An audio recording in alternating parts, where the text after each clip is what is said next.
A 49-year-old Colorado mother of two vanished on Mother's Day in 2020. Bizarre clues helped to bring the case to an end. Morphew grew up in Alexandria, Indiana. She met her future husband, Barry Morphew, in high school.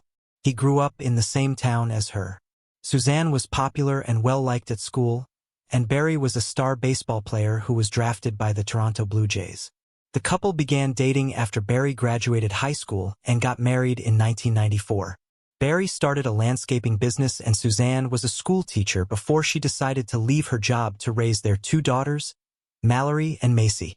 When the kids were older, the Morphews moved from Indiana to a home just outside of Salida, Colorado, to be closer to their older daughter Mallory, who was attending college nearby.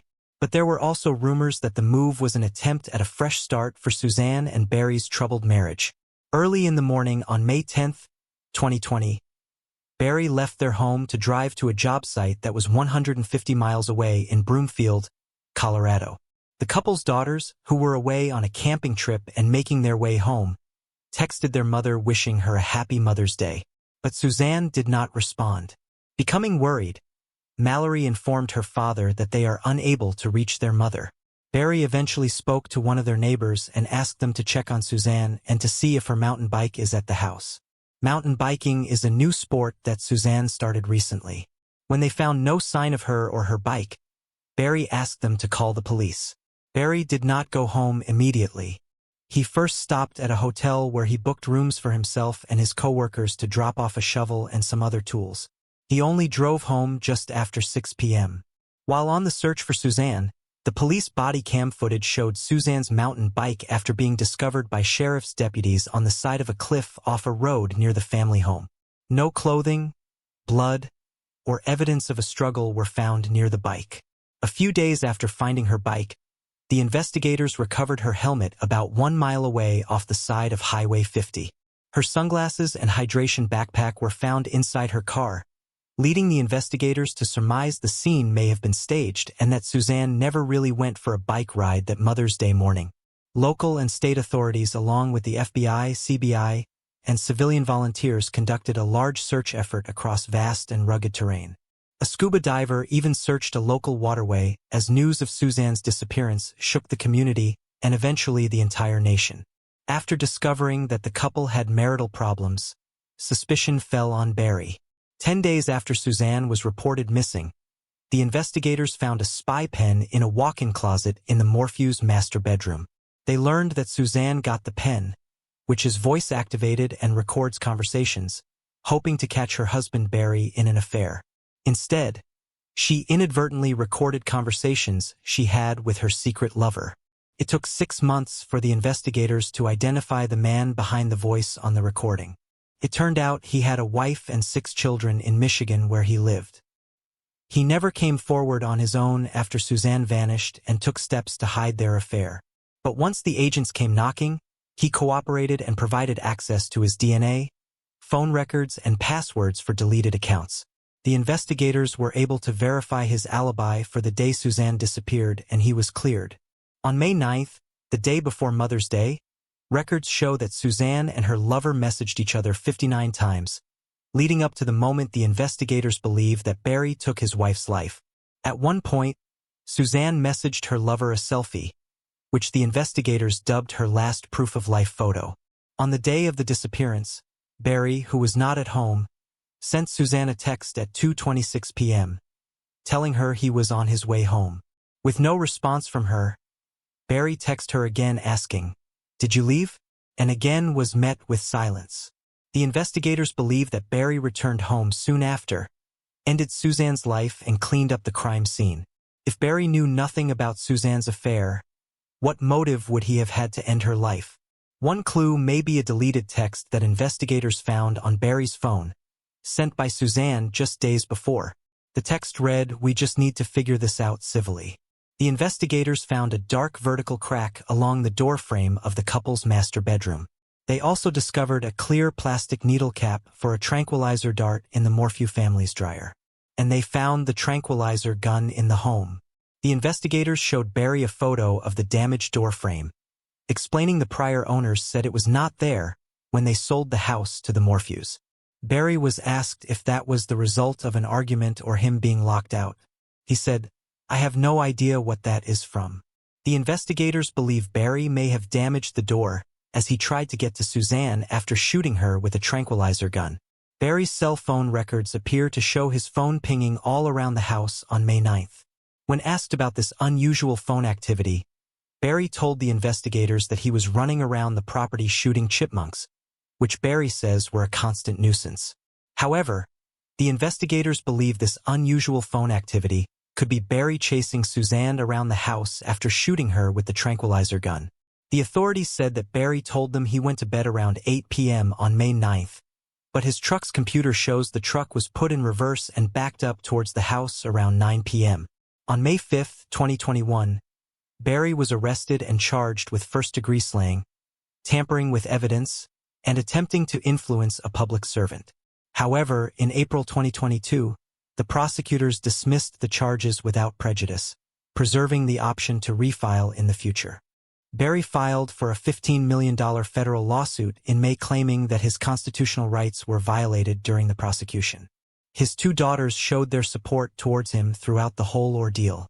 Suzanne's body remained missing and the case went cold. Until September 22, 2023, when human remains were found during an unrelated search in Moffat over 40 to 50 miles south of Salida. An autopsy revealed that her cause of demise was intoxication, revealing a cocktail of animal tranquilizers with no visible trauma on her body. The substances found in her blood was commonly used by Barry in deer farming, and he was the only local person with access to these substances. The prosecutors believe that when Barry arrived home the afternoon of May 9th, he went into the garage, took the cap off a syringe used to load a tranquilizer dart, injected the dart with a chemical and shot Suzanne. Though they failed to find a working tranquilizer gun or tranquilizer chemicals in the couple's home, Barry told the investigators that he had no idea how the cap got in the dryer, but admitted he was an experienced tranquilizer dart gun shooter and knows how to load darts with paralyzing chemicals, having used them to illegally sedate deer and remove their antlers to sell. Barry's defense lawyers counter this cap means nothing because no one could say how long it had been there. Furthermore, they say there is no evidence tying the cap to their client. A slew of text messages between Suzanne and a close friend in the months and days leading up to her disappearance reveal the Morphew's marriage remained rocky. In one text she writes, "These are just a few of the texts showing Suzanne's anguish and concerns about her husband Barry." On March 25, 2020, Suzanne texted her friend, "He will not speak of divorce." On June 20, 2025, Barry was indicted again on first-degree charges. He was rearrested in Arizona and is being held on $3 million bail. He was extradited to Colorado to face charges. Barry continues to maintain his innocence. No trial date has yet been set. Charges have been filed by a cold case unit established regarding a 2016 cold case involving a missing and slain Indigenous person. George David, a 65-year-old man from Port Alberni, British Columbia, that was living in Knee Bay and member of the Clayoquot Indian Band of Vancouver Island, was found bludgeoned till his end in March 2016. George was an accomplished woodcarver. His life was ended while spending the night in Port Angeles, Washington State before he was supposed to take the ferry to Victoria the next morning for a tribal member's funeral. According to his daughter, George had recently sold a piece and was carrying hundreds in cash. He was staying in his dentist's office building, which had a furnished basement. Video footage showed George arrived in Port Angeles as planned, and he texted his daughter that he arrived. That was the last time she heard from him, and he never arrived at the funeral he was planning on attending. George went to Port Angeles bars and was seen in Tina Marie Alcorn's company that night before the two were picked up by a cab. Tina became a suspect in the case. She was allegedly captured on gas station video footage buying cigarettes before getting back into a cab that drove them to the dental office. The next morning, several calls and texts were made from George's cell phone. Texts show a person identifying as Tina used the phone to text a man asking to purchase illegal substances. Other texts show the person offering a laptop and webcam for sale. George's phone was never found. That same day, surveillance video at a Walmart allegedly captured Tina going to a hair salon and cutting her long hair very short. The hairstylist later told the investigators that she saw the woman had several $100s in cash when she paid, and she told the stylist she was going to turn herself in regarding an auto theft warrant in Arkansas. The stylist also told the police that Tina had scratches on her face. Video footage at the Walmart captured the woman buying a pay-as-you-go cell phone with cash. The following Monday, the dentist entered the basement expecting George to be gone, but instead, he found George, lifeless inside a folded-up sofa bed. The mattress had blood stains at the foot and head of it. The police found that George had several blunt force wounds and blood had pooled near the head of the mattress, indicating that he was lying on his back when he was bludgeoned till his end. The police also found a wrapper for a pipe wrench. The dentist told the police that he had bought the pipe wrench but never used it and stored in the basement's utility room. The dentist also said that a laptop, backpack, and Wi-Fi router were missing from the apartment. The day after George's life was ended, Tina stayed overnight with someone she had texted from the phone. The man she stayed with told the police she left some things in his apartment, and the dentist identified the items recovered as his own router and backpack. The person Tina had texted for illegal substances told the police that she had tried to get him to buy a laptop offer. About a month later, the volunteers picking up trash along a creek found a wallet with George's identification and no cash in it. Tina Alcorn was arrested and interviewed in April 2016 in Mount Vernon on an outstanding arrest warrant from Arkansas. Her DNA was collected, and she denied ever having George's cell phone. She was taken to Clallam County Jail, but was later extradited to Arkansas and incarcerated for violating the conditions of her probation on an unrelated felony conviction for theft. The Port Angeles Police Department identified Alcorn as the chief suspect. In 2016, the Clallam County Prosecuting Attorney's Office rejected the recommendation from law enforcement to charge Alcorn with slaying. The prosecutor told George's family members there was not enough evidence to charge her at the time, and the case went cold. 8 years later, in 2024, the Port Angeles Police Department, which conducted the initial case, reached out to the cold case unit for assistance. The department conducted additional evidence investigation and DNA analysis. The analysis determined blood recovered from under George's fingernails matched Alcorn's and a DNA profile on a cigarette, but at the scene and on the pipe wrench wrapper also matched Alcorn's. On June 3, 2025, 55-year-old Alcorn was arrested in Arkansas, and she arrived in Washington on June 9 to face charges. She is charged with second-degree slaying and remains in custody at Clallam County Jail on $1 million bail. A woman's remains found more than 50 years ago in the woods of Marlborough, New Hampshire has finally been identified. Now the investigators want to know exactly what happened to the victim and how her remains ended up there. On April 16, 1974, the unidentified remains of a woman were found in a wooded area off Route 124. The detectives believed the mystery woman had passed away in the late fall of 1973. The investigators determined the woman was between the ages of 18 and 48, was between 5 feet 2 inches and 5 feet 6 inches, with reddish-brown hair.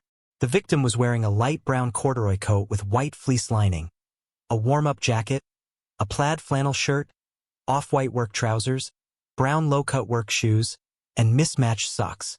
She had no identification on her. The case went cold for many years.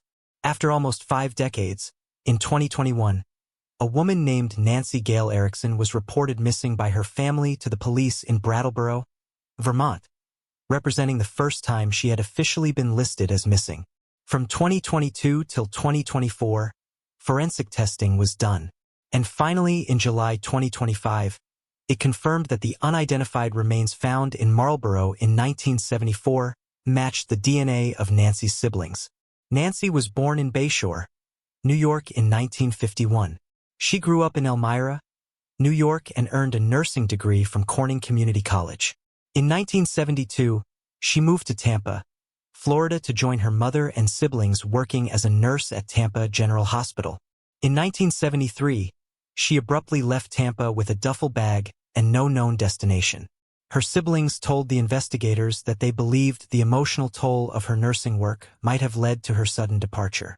On October 2, 1973, Nancy was arrested in Bellows Falls, Vermont for stealing a car from nearby Putney. According to a 1973 news article, she told the judge that the car had run out of gas and she was headed to visit friends in White River Junction. She received probation, remained in Brattleboro, and worked at the Brattleboro Retreat while living at the community house. Her family said that they recalled receiving a call about her arrest, but were unaware of who she might have known in Vermont. On October 30th, 21-year-old Nancy abruptly left her job and her residence and was never heard from again. New Hampshire State Police Detective Sergeant Kelly LaPointe said in a statement, "We are deeply grateful to everyone whose efforts made this possible. Now the focus turns to understanding how and why she passed away. The authorities are asking anyone who might have known Nancy to contact them. They are looking to speak with former employees of the Brattleboro Retreat, people who lived at the community house in 1973, students who attended Corning Community College in New York between 1971 and 1972, and staff members at Tampa General Hospital. Anyone with information can call the New Hampshire Cold Case Unit tip line at 800-525-5555 or submit a tip online." A beloved father lost his life in a brutal way. Thanks to DNA testing, the perpetrator has been identified. Stephen Kilwine moved to Bozeman, Montana in 1986. He lived in a red and white house located on the corner of 9th and Mendenhall. His 5 children adored him, describing their father as a funny and kind soul. But on June 13, 2021, the Kilwine family grew suspicious after not hearing from their father. They called 911 to perform a welfare check. Tragically, the responding officers discovered Stephen deceased inside his home. 2 days later, an autopsy was performed in Billings, and the medical examiner determined his cause of demise to be slaying and noted the man had endured multiple chop-style injuries. The Bozeman Police Department detectives then initiated an investigation. During the initial crime scene sweep, they located an Apple iPhone in Stephen's front yard. The detectives then determined that the phone belonged to Austin Klaus. Later, when the detectives interviewed Austin, he reportedly claimed it was his cell phone.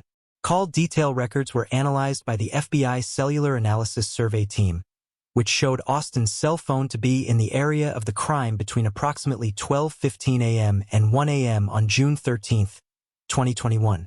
A neighbor told the detectives that they heard some noise over the weekend. One early morning around 2 a.m., describing the sound as possibly 3 people having an argument or talking loudly. The neighbor then reportedly heard what sounded like something falling and making a sharp noise, after which the neighbor heard someone say, "Oh shit." A detective interviewed Austin to find out why his cell phone was recovered in the front yard of the crime scene. He said that he was walking in the area of the crime scene and must have lost his phone. He told the detective that he was drinking in downtown Bozeman on the night of June 12th into the early morning of June 13th. He reportedly told the detective that he wanted to go home before his friends, so he started walking toward Kimball Avenue, where he was staying with friends. Austin allegedly stated that he would provide a voluntary DNA sample but changed his mind the following day. On September 9, 2021, the detective received a phone call from Austin who reportedly said that after speaking to his family and consulting an attorney friend of the family, he was declining to consent to a buccal swab and fingerprinting. According to the family and the community, the case then went cold. However, in November of 2021, the detectives conducted a trash pull from Austin's home, retrieving a water bottle for DNA testing. The water bottle was submitted to the Montana State Crime Lab for analysis, which was able to obtain a DNA profile from the water bottle. DNA was also collected from Stephen's fingernails and pajama bottoms. The analysis revealed that the mixture of DNA obtained from Stephen's pajama bottoms matched to the water bottle. On July 10, 2025, 25-year-old Austin Klaus was arrested and charged with the 2021 case of 79-year-old Stephen Kilwine. Klaus was charged with deliberate slaying and is being held on $1 million bond after appearing in Gallatin County Justice Court. Klaus is set to appear in district court on a date yet to be determined. If found guilty, Klaus faces life in prison. A newborn girl was found fatally stabbed and dumped in a trash can in Franklin, Indiana. 31 years later, the the baby girl's parents have finally been identified. On April 13, 1994, two juveniles searching for recyclables while they were walking home from school found the body of an unidentified newborn girl in a trash can at Temple Park in Franklin, Indiana. An autopsy revealed that the baby girl had been stabbed till her end shortly after her birth. She had multiple stab wounds, and it was ruled that her life was ended. The officers that were investigating the case named the girl Baby Hope. With the help from the community, they collected donations to provide a funeral and a headstone for the infant. The investigators pursued leads for years, which took them nationwide, but they found no parents, no suspects, no information, and the case went cold. The case was officially reopened in 2019. With new eyes on the case, the investigators hope to bring this case to an end. On July 14, 2025, the Franklin police announced major new developments in the 31-year-old case. With assistance from the Indiana State Police Crime Lab and advanced support of DNA technology, the investigators utilized genealogy to identify the baby's biological mother. She was identified as Cheryl Dawn Larson. At the time of the baby girl's demise in 1994, Cheryl and her then-husband lived near Temple Park. Cheryl passed away in 2018 and could not be interviewed. The investigators determined Cheryl's then-husband was not the baby's biological father. The detective spoke with her family, friends, and neighbors from 1994 and positively identified Paul Richard Shepard as Baby Hope's biological father. Paul has been cooperative with the investigation, and upon learning he was the baby's father, he chose to name her Hope Shepard. Franklin Police Lieutenant Chris Tennell said, "With Cheryl's demise, the investigators were not able to determine more on her level of involvement in the baby's end. Franklin PD said formal charges will not be filed at this time, but that could be reconsidered if new information emerges." Johnson County Coroner Mike Pruitt said that the investigators are still asking anyone with additional information on the case to come forward to help provide complete closure to the case. The official shared a statement on the behalf of Paul, saying that he was shocked and grieved to learn that the child known as Hope was his child. He was completely unaware that Cheryl, a woman with whom he had a brief relationship with, was pregnant with his child. He first became aware that the child was his after voluntarily providing a DNA sample to the police. The shock of this revelation was overwhelming and continues to be so still today. Paul continues to struggle with the grief which has exacerbated his health conditions and from which he can find no relief. The very thought that a child fathered by him was subjected to such evil is one he cannot escape from.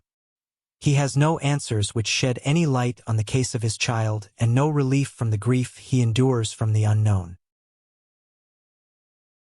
On December 7, 1958, Kenneth and Barbara Martin set off from their Portland, Oregon home with their 3 daughters, but the family never returned. For decades, the case remained unsolved. Kenneth Ken Martin was born on September 10, 1904, and Barbara Aileen Cable was born in February 1910. The two got married on November 28, 1929, and together they built a life rooted in love, family, and community.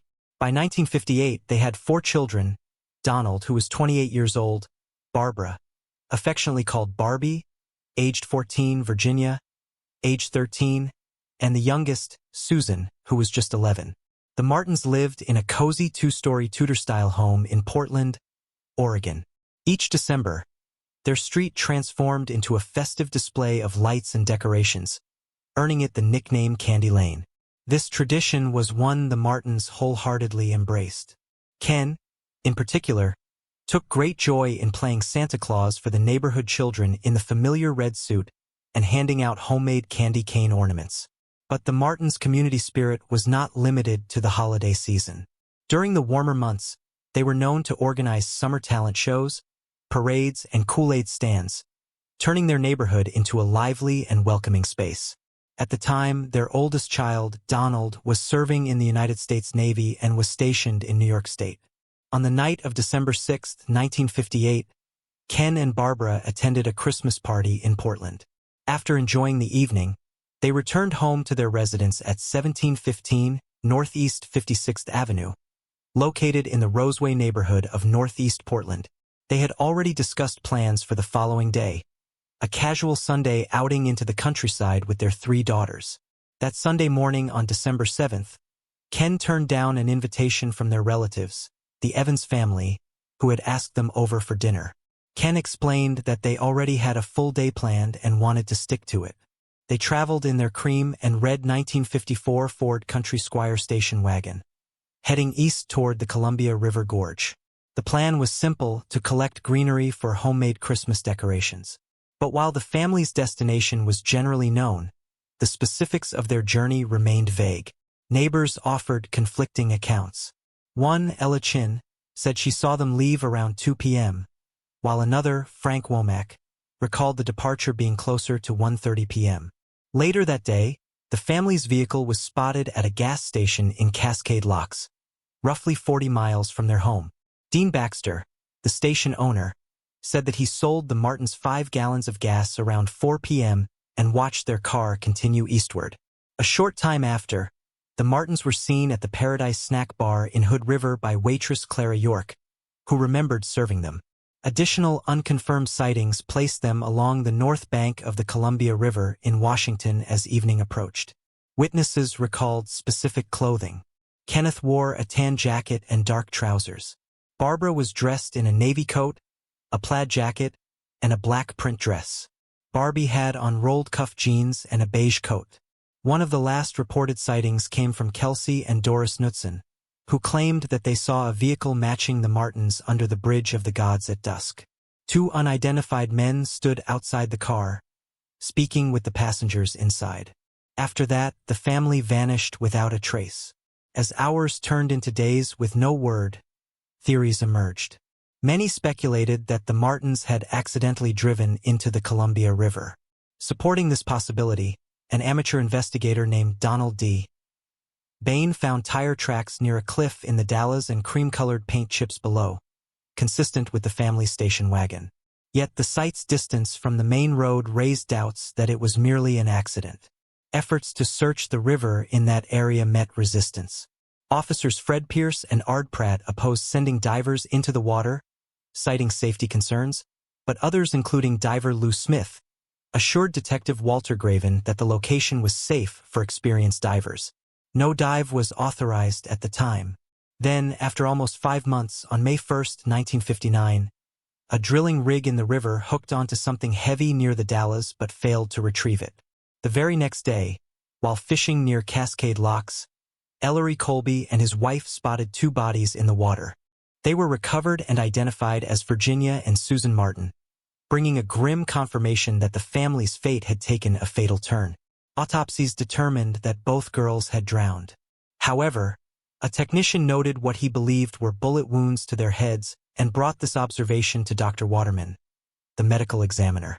Despite this, the official report made no mention of such injuries, and no law enforcement or media sources at the time indicated signs of foul play. The autopsies also revealed the girls had eaten burgers and fries not long before their end, supporting the earlier account given by Clara York. Traces of aluminum were found on Susan's clothing, an odd detail considering an aluminum plant stood near the area where the drilling rig had made contact with something underwater. After the bodies were discovered, Dr. Waterman received anonymous threatening phone calls from someone warning him not to identify any of the remaining missing Martins. Both girls were cremated, but their urns went unclaimed for 10 years. In 1969, someone finally retrieved them, though who that person was remains unknown. Another theory soon gained traction, that the family had been abducted and deliberately forced over a cliff. In 1961, a Commerce resident wrote to the Oregon Journal, recounting that they were parked with a companion near Cascade Locks on December 7th when they saw a car pass under the railroad tracks toward the locks. Just moments later, they heard screaming. Upon investigating, they found nothing, but the memory remained unsettling in light of the family's disappearance. Donald Martin, the eldest son and only surviving member of the family, was living in New York at the time of the incident. Despite the gravity of the situation, he did not return to Oregon to assist in the search for his parents and sisters, claiming that his Aunt Charlotte advised him to remain in New York, but Charlotte denied this, expressing confusion over his absence. Donald also failed to attend either of his sister's memorial services, later claiming he had confused the dates. As the sole heir to the Martin estate, Donald inherited a total of $36,000, which included a $14,000 double indemnity policy, $6,000 in additional insurance policies, and $13,000 in savings, a sum that would amount to over $370,000 today. Detective Walter Graven grew suspicious of Donald, particularly after uncovering details of his troubled history. 4 years before the disappearance, Donald had been dismissed from his job at Portland's Meyer and Frank department store for stealing more than $2,000 worth of merchandise. In a report, Graven noted that Donald confessed to the theft, attributing his behavior to emotional distress. Donald claimed his relationship with his parents had become strained after revealing to them that he was gay. He had reportedly insulted his mother, calling her a fat slob, and expressed resentment toward his father. He even went as far as to say he feared his sisters would grow up to be just like them. Additional reports indicated that Donald had faced theft allegations in New York and was undergoing psychiatric treatment there. When Donald eventually returned to Oregon, he told the investigators that important documents were missing from his father's desk, including tax returns and a bank ledger. Around the same time, a white 1951 Chevrolet was found abandoned in Hood River, not far from the last known location of the Martins. The car had been stolen by ex-convict Lester Kenneth Price, who had taken it from a friend in Venice, California. Near the abandoned vehicle, a woman's glove was discovered, but it was determined not to belong to Barbara Martin.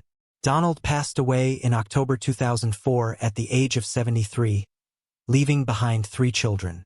He was buried with his wife at the National Memorial Cemetery of the Pacific. From early on, Multnomah County Police leaned toward the belief that the family had been victims of foul play. The tire marks leading from the road's edge to the cliff suggested that the vehicle may have been intentionally pushed. This conflicted with reports placing the Martins on the north bank of the Columbia River in Washington at dusk, while the physical evidence pointed to the south bank in Oregon. Adding to the mystery was the arrest of 2 ex-convicts for car theft the day after the family vanished, though the authorities could not confirm any connection. Detective Graven remained convinced until his end in 1988 that the family's lives had been ended, and that the truth would only be known once their vehicle was recovered from the river. For decades, the case went cold. Throughout the latter half of the 20th century, no formal recovery efforts were made for the missing Martins. In July 1999, journalist Margie Billette reignited interest in the case by organizing a dive search using GPS, sonar, and LiDAR technology near Cascade Locks, but nothing was found. Then, in late 2024, 66 years after the family vanished, diver Archer Mayo located what is believed to be the Martin family station wagon buried 50 feet beneath the Columbia River. The recovery operations officially began on March 6, 2025. Using a vacuum dredge, they unearthed parts of the vehicle, including the chassis, rear axle, and engine, which were sent to the Oregon State Crime Lab for further analysis. However, because they were not able to recover the vehicle identification number, the investigators said that they cannot say with certainty that it was the Martins' vehicle. The hope still remains that the truth behind the Martin family's disappearance might finally surface. In September 2012, an 18-year-old vanished without a trace in Gainesville, Florida. What began as a missing persons case quickly spiraled into a harrowing investigation involving jealousy, obsession, and premeditated violence. Christian Aguilar was born on November 16, 1993 in Miami-Dade County, specifically in the city of Doral, Florida. He was the eldest son of Carlos and Claudia Aguilar and grew up in a warm and loving household. Alongside his younger brother, Christian received his early education at Doral Academy Preparatory School.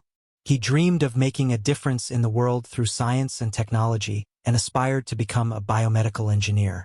In pursuit of this goal, Christian took a significant step forward by enrolling at the University of Florida in Gainesville, located in Alachua County. Outside of academics, Christian led a typical social life for someone his age. He was in a relationship with Erica Freeman. On September 20, 2012, concern quickly set in when Christian's girlfriend was unable to reach him despite repeatedly calling and sending multiple text messages. Her unease intensified as more time passed without a response, prompting her to contact the authorities and officially report him missing. The search for Christian quickly gained momentum. The police were joined by his devastated family members, close friends, and a large number of concerned community volunteers. Together, they combed through various locations in and around Gainesville, hoping to find any sign of Christian. Their efforts even included aerial surveillance, as an air unit was deployed to cover wider ground in the search for clues. Despite the growing scale of the search, days passed with no sign of Christian. Each passing day heightened the sense of dread among his loved ones. Yet they refused to give up hope. Flyers were distributed, search parties were organized, and prayers were said endlessly. The community rallied together, holding onto the belief that Christian would be found safe and brought home. Tragically, that hope was shattered on the afternoon of October 12th, when a group of hunters stumbled upon a gruesome discovery in a remote wooded area of Levy County. The partially buried remains they found were later identified through dental records as belonging to Christian. The area where the body was discovered was isolated, adding a chilling layer to an already devastating situation. Christian's remains were sent for further examination, and a medical report was conducted to determine the cause of demise. The autopsy revealed a horrifying truth. Christian's life was ended as a result of poisoning and strangulation. There were fluids in his lungs. These findings confirmed that his disappearance had not been accidental, but the result of a violent and deliberate act. As the investigation into Christian's disappearance progressed, the authorities focused on the last known person to have seen him, Pedro Bravo. Pedro was soon invited in for questioning. During his initial interview, he told the police that he had been struggling with thoughts of ending his own life and had reached out to Christian for emotional support. He admitted that they had a few disagreements during their time together and added an unusual detail.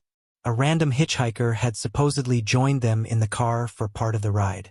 To verify his statements, the authorities asked Pedro to walk them through the exact route he and Christian had taken on the day of the disappearance. Not long after, Pedro was placed in custody under a 72-hour hold, cited as a precaution to ensure he was not a danger to himself. While in custody, Pedro was subjected to a second round of interrogation. This time, the investigators noticed inconsistencies in his story. He admitted that the disagreement between him and Christian had escalated into a physical altercation after the supposed hitchhiker was dropped off, marking a significant change from his earlier version of events. The investigators began to explore the relationship dynamics between Christian and Pedro more deeply. They soon discovered that the tension between the two went beyond a simple disagreement. Before Christian began dating Erica Freeman, she had been in a relationship with Pedro. All three had attended the same high school in Doral, Florida. Erica and Pedro had ended their relationship in 2012 during their senior year, shortly before Erica enrolled at Santa Fe Community College. Christian and Erica started seeing each other not long after starting college, but out of respect and concern, they chose to keep their relationship hidden from Pedro. Their efforts to keep the relationship secret were unsuccessful. Pedro eventually found out through mutual friends, and the revelation reportedly left him feeling betrayed. The investigators learned that Pedro had taken the breakup hard, and discovering that Erica had moved on with Christian only fueled his anger. His mental health, already in decline, began to spiral further. Using his emotional struggles as a pretext, Pedro contacted Christian under the guise of needing support. The investigators believed this was all part of a calculated plan to lure Christian into a vulnerable situation. With clear signs pointing to a motive, the authorities intensified their efforts to gather evidence. One troubling detail stood out to detectives: Pedro's lack of genuine concern for Christian's well-being. Based on this and other findings, they charged him with failure to render aid and secured a search warrant for his vehicle. During the search, they uncovered traces of dirt and limestone in the undercarriage, which were later identified as matching soil from Levy County, the same area where Christian's remains had been found. A Gatorade bottle and a roll of duct tape were also retrieved and sent for analysis. Further searches yielded even more incriminating discoveries. At Pedro's residence, the investigators found a receipt for the recent purchase of a shovel digging deeper. They examined his personal journal and uncovered chilling details. entries revealing his obsession with rekindling his relationship with Erica and his belief that Christian's removal was key to achieving that goal. The writings laid out a disturbing plan, confirming what investigators had begun to suspect. Pedro Bravo had allegedly orchestrated Christian's disappearance out of jealousy, rage, and heartbreak. On September 24, 2012, Pedro was officially arrested and charged with first-degree slaying. As the investigation progressed, law enforcement received toxicology reports revealing that the Gatorade bottle retrieved from Pedro's vehicle contained traces of sedatives, specifically acetaminophen and diphenhydramine. Pedro claimed that the substances were intended for taking his own life, but the authorities viewed the explanation with skepticism given the growing weight of evidence against him. Further analysis of Pedro's phone records showed that his device had been pinged for several hours in the parking lot of a Walmart located on Northwest 13th Street on the night Christian went missing. This was the same location where surveillance footage captured Pedro purchasing several suspicious items, including a shovel, duct tape, and a knife. Items that the investigators believed were directly tied to the disposal of Christian's body. The investigators concluded that Pedro's deep-rooted obsession with Erica had ultimately driven him to end the life of his former friend. They believed that he had poisoned and strangled Christian in or around the Walmart area before transporting the body to a remote location in Levy County. There, he dug a shallow grave and buried Christian's remains, attempting to erase all evidence of his crime. Pedro Bravo's trial began on August 5, 2014. The prosecutors presented the physical evidence collected from Pedro's car, Christian's remains, and Pedro's purchases from Walmart. Multiple witnesses testified during the proceedings, many of whom emphasized Pedro's intense fixation on Erica and his jealousy over her relationship with Christian. Erica herself took the stand, describing Pedro as a sociopath and expressing her disbelief that someone she had once known so well could carry out such a horrific act. She spoke of how deliberate and personal the crime felt, driven by Pedro's refusal to let go of the past. The trial also featured a chilling testimony from one of Pedro's former prison mates, who claimed Pedro had confessed to taking the life of Christian. According to the inmate, Pedro admitted to using a moving strap to strangle Christian, and it had taken him 13 minutes to carry out the act. The gruesome detail further supported the prosecution's argument that this was a premeditated and cold-blooded crime.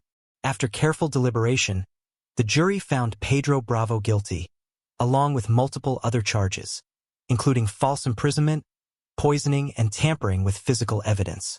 On August 15th, he was sentenced to life in prison without the possibility of parole. Though he continued to claim his innocence in court, a letter later obtained from his time in prison revealed a moment of self-reflection in which he referred to himself as a monster for hurting Christian. Pedro filed an appeal in 2016, but the court rejected his claims. A decade after being convicted of ending his high school best friend's life, Pedro attempted to overturn his life sentence through a complex scheme involving false testimony and secret communications. In 2025, Kelsey Edwards falsely claimed to have seen Christian alive after his fight with Pedro. Michelangelo, who had earlier told the court that Pedro confessed to the crime while in jail, took back his statement.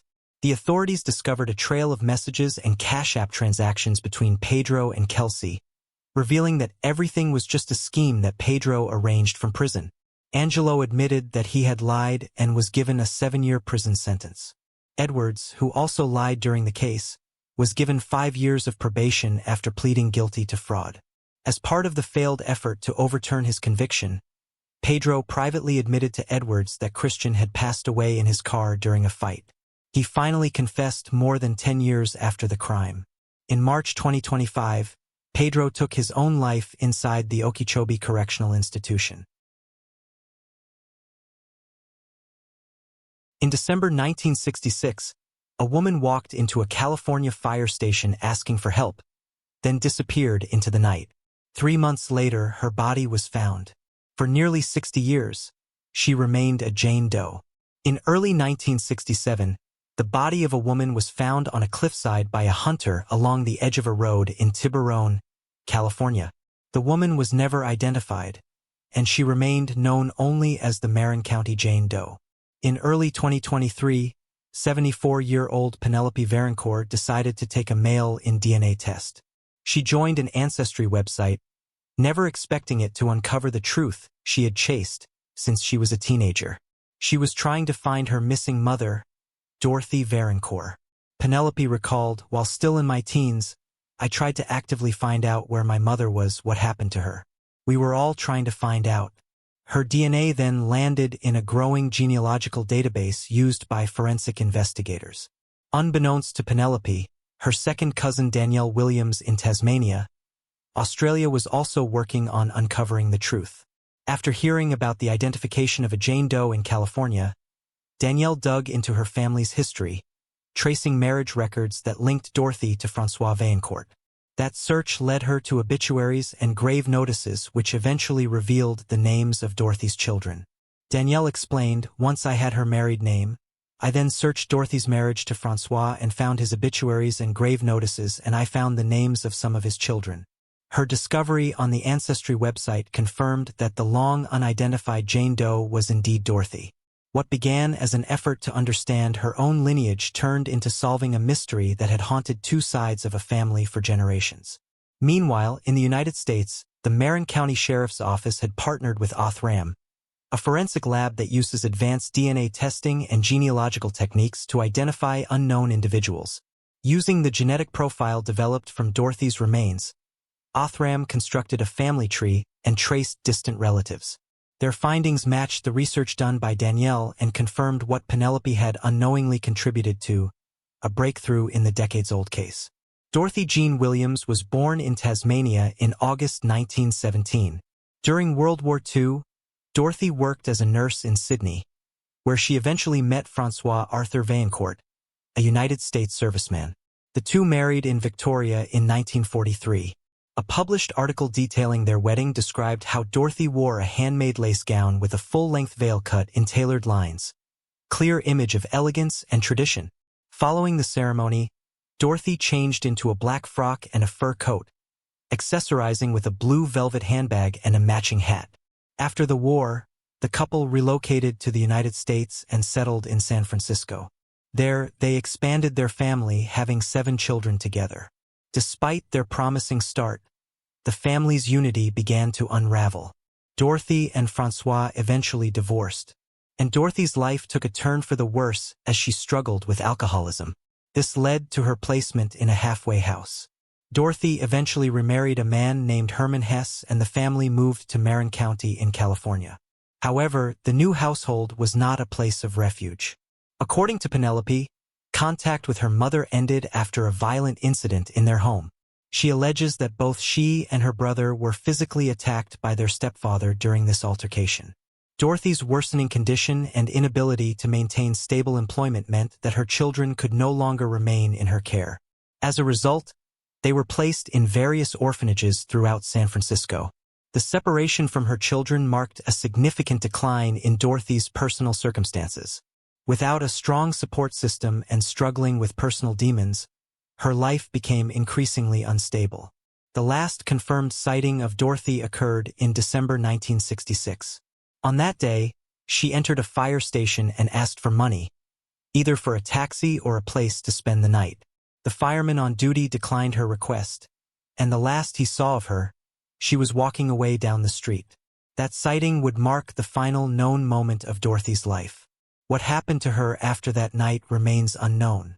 3 months after her last sighting at the fire station in December 1966, Dorothy was deceased, though her family had no idea. Penelope was only 15 years old when she lost contact with her mother after leaving their unstable home in California in 1965. In March 2025, when Penelope was finally informed of her mother's fate, she said, "I hate it so much, I really do." Despite the identification, key questions remain unanswered. The exact cause of Dorothy's demise has never been determined. Some members of the family believe that a man Dorothy had once been romantically involved with may have played a role, but no concrete evidence has surfaced. For Penelope, the questions still linger painfully. She asked, "I do not know how she ended up there. Was her life ended? Did somebody hit her with a car? Did she slip and fall?" In August 2008, in Jacksonville, Arkansas, an 18-year-old was shot and slain.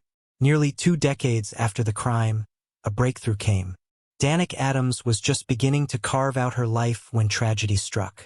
On August 15th, as Danik and her friend made their way to her car after leaving the gym, a masked gunman approached. The gunman fired multiple shots at Danik, fatally wounding her, before stealing her car and fleeing the scene. Her friend, horrified, immediately dialed 911, but Danik's injuries were too severe. She passed away before the paramedics could arrive. Danik had recently graduated from high school and had big dreams. She was known for her bright smile and her kind-hearted nature. Her family and friends spoke of how she had so much potential, how she had planned to attend college and one day help those around her. That future was taken from her in an instant. The impact of her demise rippled through the community, leaving friends, family, and even strangers grappling with the senselessness of it all. Despite initial efforts to find the perpetrator, the only clue they had was the stolen car, which did not lead them to the perpetrator. The case eventually went cold. For nearly 17 years, the identity of Danik's perpetrator remained a mystery, leaving her family in the Jacksonville community without answers. Detective Cindy Harbour, who had worked on the case early on, refused to let it be forgotten. After retiring in 2021, Harbour returned to the case as an auxiliary officer, determined to bring closure to a family left grieving and in pain. Her dedication would eventually pay off. In June 2025, Lavelle DeMario Calvin, a man from Memphis, was arrested in connection with her case. The case was sealed, but the arrest marked a moment of profound relief for Danik's family. Danik's mother, Amy, said, "I have just always prayed that there would be an answer one day." For years, Amy had struggled with the heart-wrenching unknowns of the case. The pain of losing her daughter never lessened, but the news of an arrest brought some sense of closure. Calvin was not immediately identified as a suspect, but his criminal history, including previous violent offenses, drew police attention. Despite being questioned in 2012, he initially denied any connection to the crime. The investigation into Calvin's background revealed a man with a violent history, one who had committed multiple offenses against women in the past. Calvin's history painted a clear picture of a man capable of violence, but the investigation needed more than just suspicion. It needed hard evidence. As the case progressed, Danik's family reflected on her life and the loss they had endured. The grieving process was made all the more difficult by the years of uncertainty. But even in her demise, Danik's memory lived on. Her family determined to see justice served. Amy said, "I am just so thankful and so happy. But at the same time, I just want to scream and cry." Danik's father, still struggling with the pain, said, "We waited so long. We thought we would never get an answer." It began with one woman's report of an attempted abduction led to the unearthing of a violent history spanning 2 decades, one marked by brutal assaults and lasting trauma. Decades later, a man stood before a Newcastle, Australia court, facing justice for a crime he committed as a teenager in 1980. In early 1980, a man targeted a 16-year-old girl in Gateshead, Australia. He followed her from a cinema bus stop, grabbed her around the waist, and threatened her with a knife, ordering her to get into his car.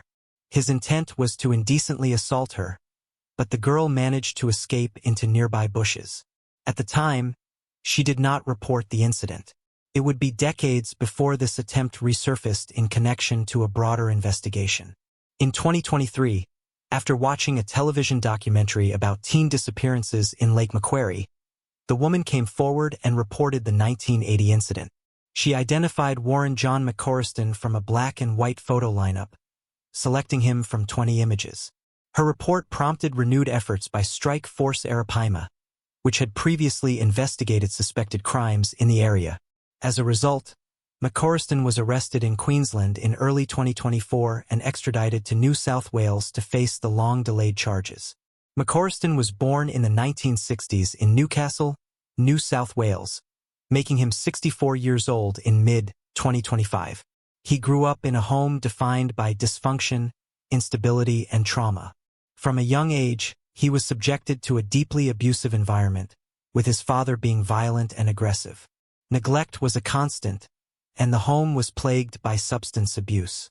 This toxic environment shaped McCorriston's early worldview, exposing him to violence as a regular part of life and distorting his understanding of relationships and emotional expression. Psychiatric reports presented to the court painted a disturbing picture of McCorriston's upbringing. He was raised in a household where fear and survival overshadowed safety and support. The normalization of aggression and the absence of nurturing left deep psychological scars. These reports emphasized how the trauma from his early years contributed to long-term emotional damage and a fractured sense of identity.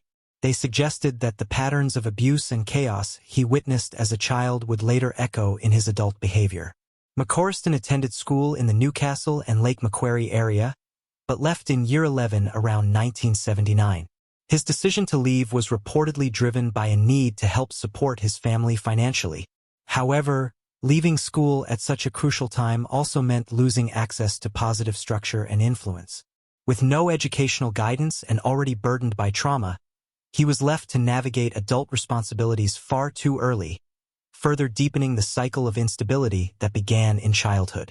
Despite these challenges, McCorriston eventually found a path into the hospitality industry. He worked his way up and held managerial roles in several prominent establishments. His career included positions at venues on the Gold Coast and at Daydream Island Resort. These achievements reflected a level of competence and drive, showing that he was capable of maintaining order and professionalism in his work life, even as his unresolved trauma simmered beneath the surface. His ability to function in high-pressure environments masked the emotional damage that had never been addressed. Between 1979 and 1999, McCorriston committed a series of violent, indecent assaults against at least 3 women in the Newcastle and Hunter region. These attacks included acts of assault and grievous bodily harm. One victim sustained broken ribs and a collapsed lung, while another was bitten twice on her back during the assault. The violence and cruelty of these crimes left lasting trauma. McCorriston eventually pleaded guilty in 2021 to the offenses, and he was sentenced to a maximum of 8.5 years in prison, with a non-parole period of 4.5 years. On June 26, 2025, McCorriston appeared in Newcastle District Court, where Judge Tim Gardelman SC sentenced him to 27 months for the 1980 abduction attempt, with a non-parole period of 15 months. However, applying the principle of totality and considering his prior time served, the sentence was backdated to November 8, 2023. This meant the non-parole period effectively ended on February 7, 2025, and McCorriston was granted immediate release due to overlapping time already served. His legal accountability for this decades-old crime concluded in court. But his restrictions did not end there. McCorriston remains a registered offender under strict supervision. His parole conditions include electronic monitoring, a curfew, a ban on alcohol and gambling, restrictions on entering Lake Macquarie unless required by court, and mandatory daily activity reporting. His parole for the 1980 offense continues until at least February 2026, and for the 2021 convictions until July 7. While the defense highlighted his abusive upbringing, youth at the time of the original offense, and progress made in rehabilitation, the prosecution stressed that his violent behavior extended into his late 50s, with unresolved allegations still under investigation. The court noted that although his moral culpability may have been lower in his youth, rehabilitation is ongoing, and full accountability has yet to be achieved.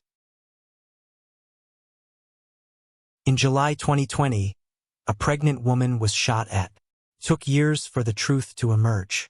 On July 31, 2020, in Columbia, Maryland, 30-year-old Rabia Ahmad was shot while inside a home on Dovecot Drive. Rabia, who was 28 weeks pregnant, was struck by a bullet fired from outside the house. The police believe that someone fired multiple bullets into the house as a warning aimed at 2 individuals that he had a dispute with, not necessarily residents. But the bullets struck Rabia, sending her to the hospital where the doctors were forced to deliver her baby girl, Aja. Tragically, Aja passed away just 5 days later. At the time of her demise, Rabia had been living in Maryland for only a few months. She had recently moved to the area and was staying at the residence temporarily. Despite the circumstances of her demise, the police believe that Rabia was not the intended target of the shooting. However, her life was taken in a senseless act of violence, and both she and her unborn daughter were lost in an instant. Rabia's family, devastated by the loss of their daughter and granddaughter, spoke out after the shooting. Rabia's mother, Jamila Ahmad, said, "You shattered my life. You took my passion, my daughter and my granddaughter." The grief and pain of losing a loved one, especially in such a violent and unexpected way, was compounded by the uncertainty of not knowing who was responsible for this senseless act. For years, the case went cold. Despite the police's efforts, there were no immediate leads, and Rabia's perpetrator remained at large.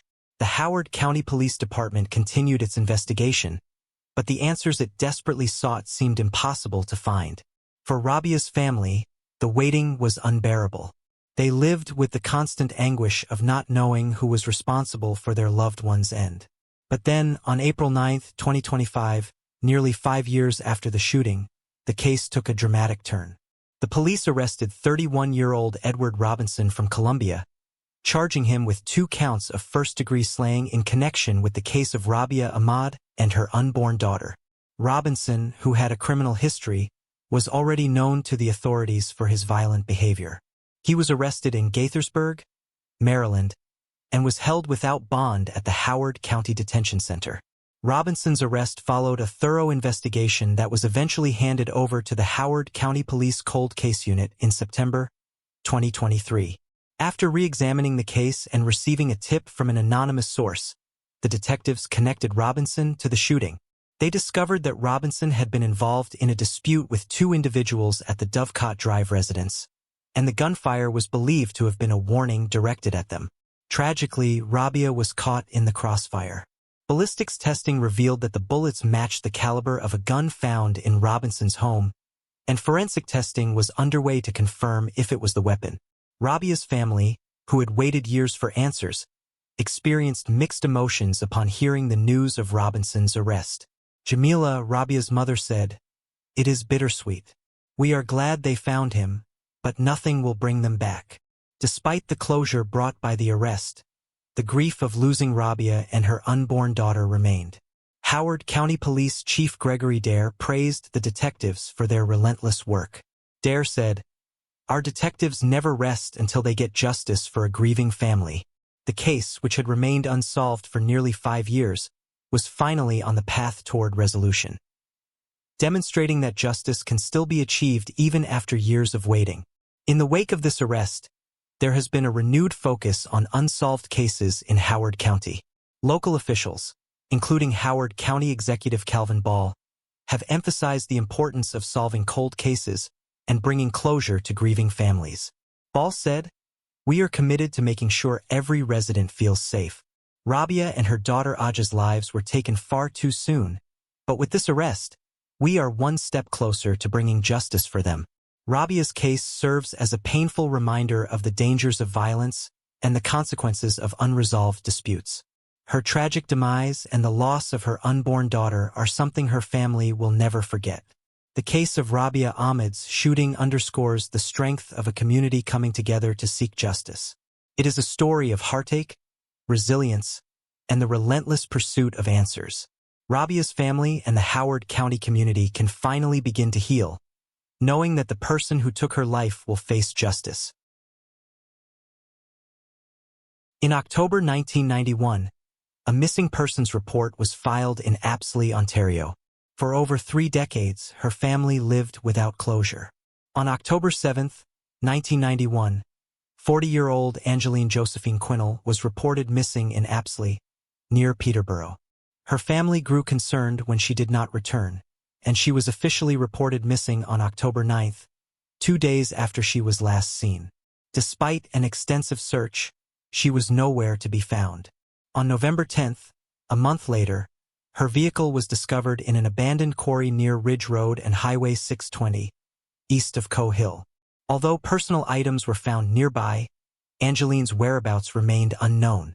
5 days later, on November 15th, a hunter discovered Angeline's body on McCoy Bay Road. A postmortem confirmed that her life was ended. For years, the case went unsolved, leaving her family to grieve without answers. The Ontario Provincial Police continued their investigation, But the trail ran cold and the case remained a mystery. Her mother, Maria Quinnell, never stopped searching for the truth. Maria said, "We have been living in a state of not knowing for so long, not knowing what happened to our daughter, why she was taken from us." The OPP never abandoned the case, and their commitment to finding the truth never wavered. Over the years, the investigation was revisited with new advancements in forensic science, but it was not until 2025, over 3 decades later, that a breakthrough was made. On June 19, 2025, 70-year-old David Alexander Snow was charged in the first degree in connection with Angeline's demise. Snow, who was already serving a life sentence for the 1992 case of Ian and Nancy Blackburn, was linked to Angeline's case after years of investigation. His criminal history and the work of the OPP investigators led to his arrest. Snow's name had long been in the background, but it was not until recent developments that he was finally connected to the 1991 case. Snow is known as the House Hermit. Detective Inspector Sean Glassford of the OPP Criminal Investigation Branch said, "Snow's violent history and the investigative breakthroughs led us to this point." He added, "This arrest represents a crucial step toward justice for Angeline's family and the community." For Angeline's family, the arrest brought mixed emotions. While they were relieved that the case had finally moved forward, it also reopened painful memories. Maria, her mother, said, "I am glad we have some answers, but it does not bring her back. It is hard to believe after all these years." The OPP's perseverance in solving the case showed the importance of never giving up. Constable Joe Brisbois said, "Even when we had no new leads, we knew that we had to keep going. Angeline deserved justice and her family deserved closure." David Snow's arrest after years of uncertainty not only brought closure to Angeline Quinnell's case, but also raised new questions about his potential involvement in other unsolved crimes, as his violent past left many wondering how many others might have fallen victim to his actions. The OPP's dedication, combined with new forensic techniques, finally connected Snow to Angeline's end, bringing much-needed relief to the community of Apsley. Local community members said, "Has been a long wait for justice, but now we can finally begin to heal." For Angeline's family, the arrest did not erase the pain of their loss, but it did provide a sense of justice. Maria said, "Snow, already convicted, faces trial for his role in Angeline's case, marking a significant chapter in his criminal history. For Angeline's family, the trial is just another step in their relentless pursuit of justice. Angeline's case serves as a reminder of the resilience of law enforcement and the relentless pursuit of justice. It also highlights the painful reality that families often have to wait years for the closure they deserve. But with the arrest of Snow, Angeline's family can finally take a breath, knowing that the person responsible for her end will face justice. As the case moves forward, the community of Apsley, Ontario, can finally start to heal. While nothing can bring Angeline back, the relentless efforts of the OPP and the strength of her family have ensured that her perpetrator will finally face the consequences of his actions.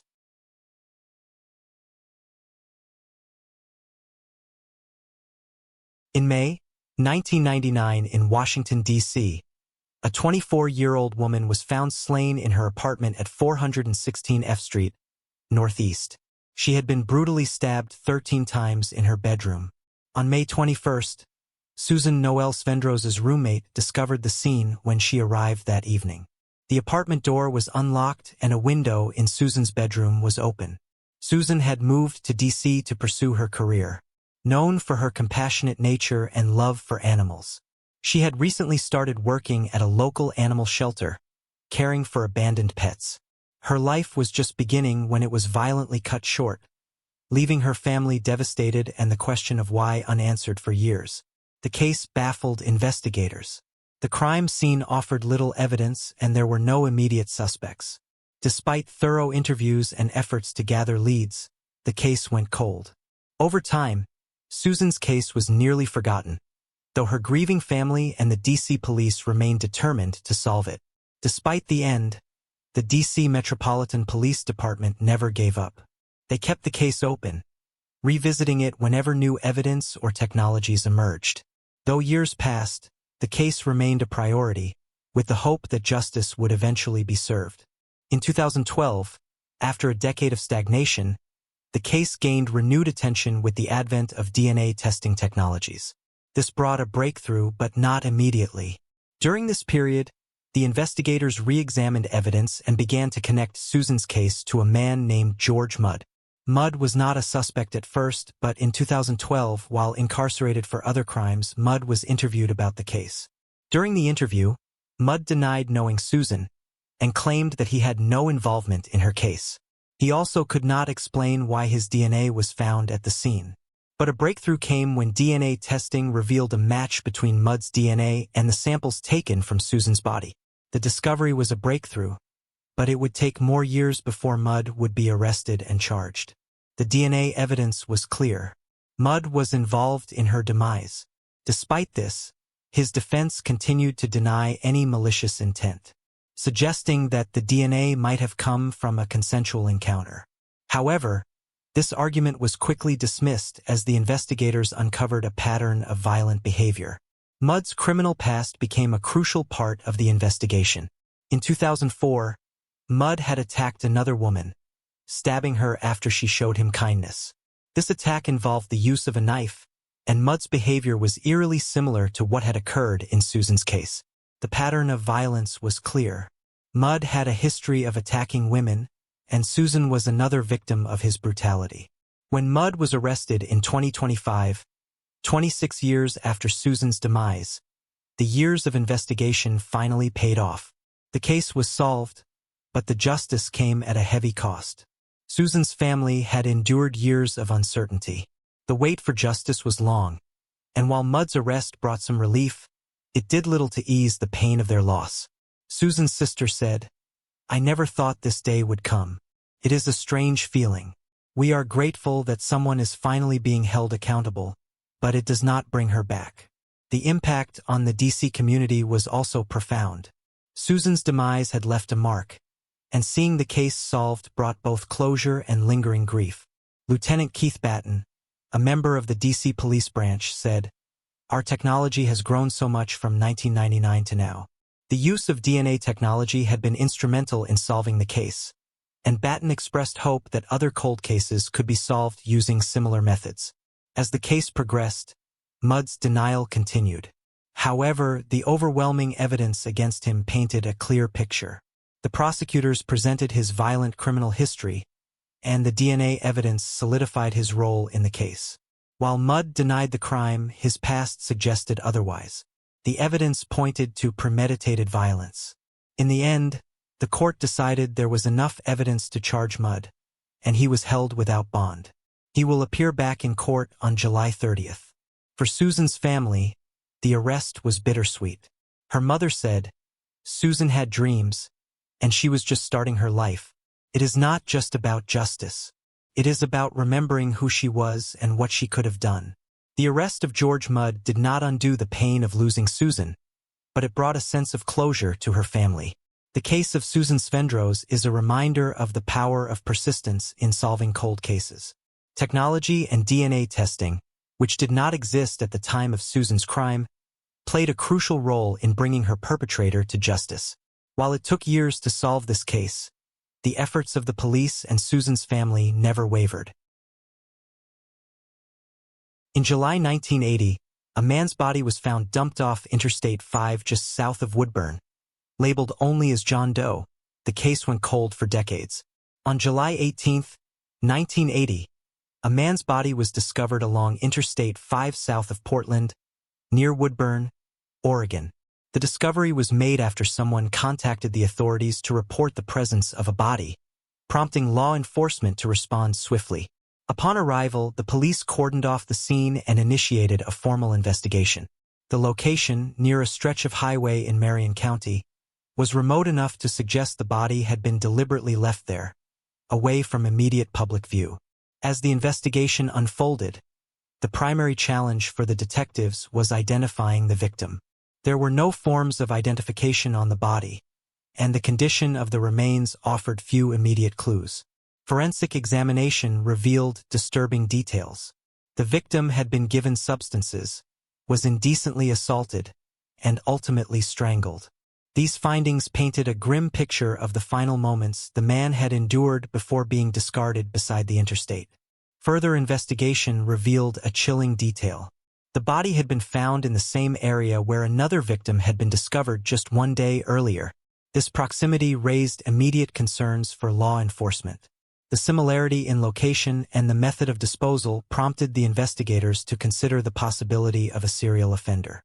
However, without knowing the identity of the victims, the police faced significant limitations in building any connections or profiling a potential suspect. Over time, momentum slowed, evidence degraded, leads dried up, and public attention faded. Despite the disturbing nature of the crime, the victim remained nameless, and the investigation found itself at an end. Eventually, the case went cold. In January 2024, 44 years later, an investigator from the Orange County Sheriff's Department contacted the Oregon State Police Cold Case Unit with a new opportunity to revisit the decades-old John Doe case from 1980. The investigator offered specialized assistance using forensic investigative genetic genealogy. A preserved blood sample was sent to Parabon Nanolabs. There, scientists were able to develop a detailed genetic profile from the sample, something that had not been technologically possible at the time of the original investigation. This profile gave investigators a new starting point, allowing them to search for biological relatives of the unidentified man. Using the genetic data, the team began building potential family trees, narrowing down likely connections through shared DNA markers. As leads emerged, the investigators reached out to individuals who appeared to be closely related to the victim. Several family members agreed to submit their own DNA samples for comparison, hoping to finally shed light on the mystery of a long-lost loved one. The results confirmed a match. The unknown victim, referred to for over 4 decades only as John Doe, was positively identified as Larry Eugene Parks. His family had not heard from him since 1979, the year before his body was discovered in Oregon. They revealed that he was last seen alive in Pensacola, Florida, and had lost all contact with them in the time leading up to his disappearance. Larry was born in 1950. He attended college at some point, but his academic journey was cut short when he made the decision to drop out. It led directly to his draft into the U.S. Army during the Vietnam War era. Upon being drafted, Larry underwent training at several key military installations. These included Fort Hamilton, Fort Dix, and Fort Riley, each base representing a step deeper into the rigorous structure of Army life. Following his training, he was deployed overseas to Saigon, the heart of a turbulent and fatal conflict. Serving in the Vietnam War undoubtedly left a lasting impression on him. With the confirmation of Larry's identity, the investigators were finally able to close one chapter of the case that had haunted them for 45 years. With the mystery of his identity unraveled, law enforcement agencies are shifting their focus to the next phase of the investigation, uncovering who was responsible for his demise. In May 2025, the police were able to identify a suspect in connection with the long unsolved case. Randy Kraft, infamously known as the scorecard perpetrator, has emerged as the sole person of interest in Larry's demise. Kraft, nearing 80 years old and currently incarcerated at San Quentin State Prison, has a long and violent history. He was convicted in 1989 for the brutal crimes against 16 young men, though the investigators believe the true number of his victims exceeds 60, spanning multiple states and years of calculated violence. The possibility of Kraft's involvement in Larry's demise stems from several disturbing parallels. Kraft was known to target young men, often hitchhikers or those perceived as transient, luring them under false pretenses before giving him substances, indecently assaulting, and then ending their lives. Larry, last seen in Pensacola, Florida in 1979, fit the victim profile that Kraft had historically pursued. The method, giving him substances, indecent assault and strangulation mirrors Kraft's established pattern of violence. Kraft's crimes occurred primarily along the West Coast, including areas of California and Oregon, overlapping with where Larry's body was found. The proximity of Larry's crime site to Interstate 5, a corridor frequently used by Kraft, further deepens suspicion.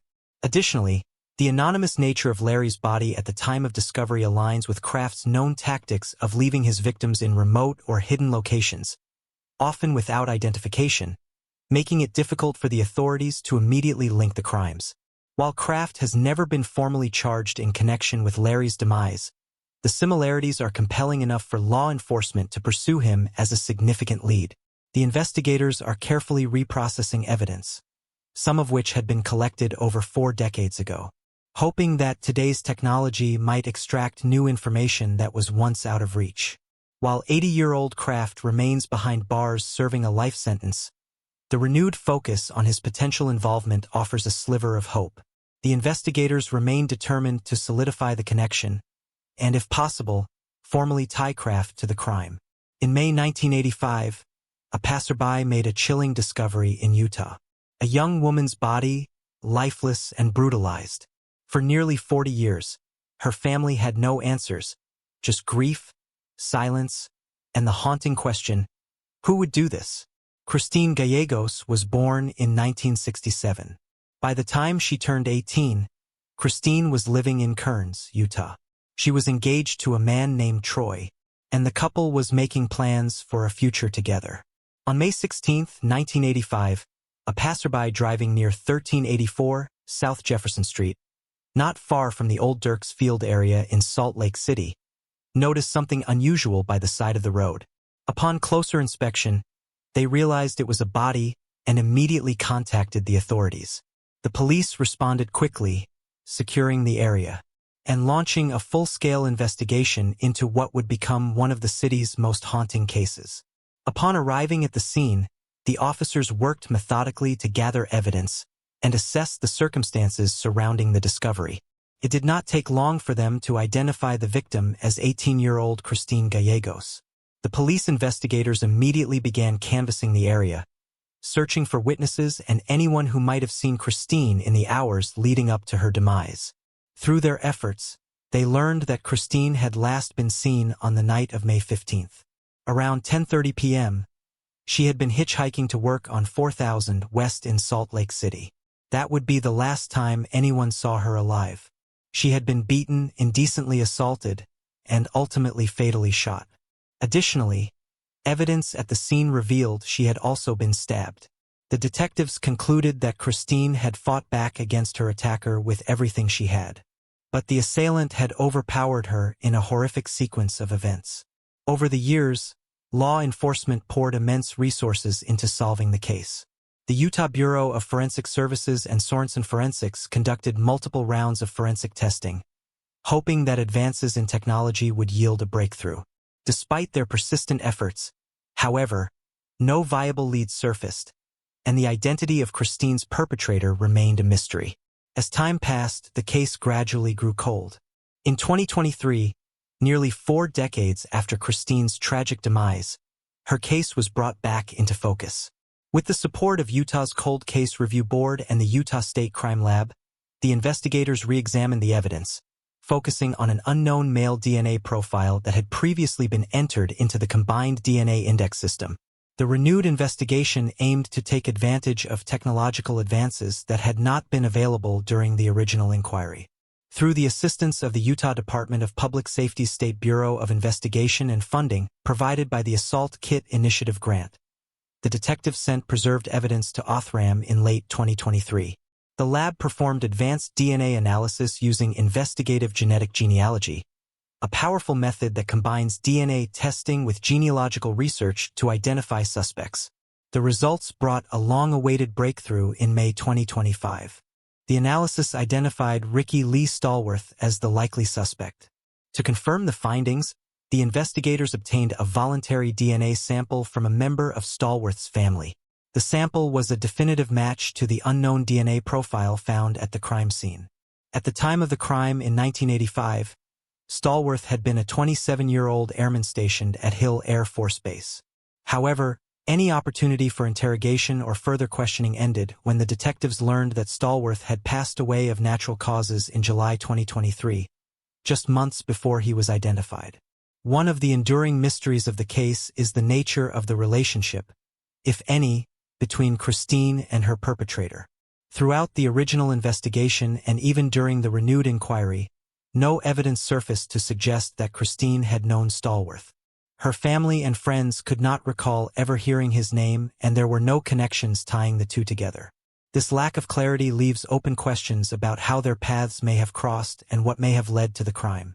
The Utah State Bureau of Investigation issued a statement following the resolution of the case. They emphasized their commitment to justice through victim-centered investigations that hold offenders accountable, while also acknowledging the limitations of their outcome. The statement read, "Handcuffs, however, do not equal healing." Though an arrest was no longer possible, the identification of Christine's perpetrator was seen as a significant step toward justice and closure for those who had waited decades for answers. Christine's family has been formally notified that her case has been solved. While the resolution may never fully erase the pain of her loss, it has provided long overdue answers.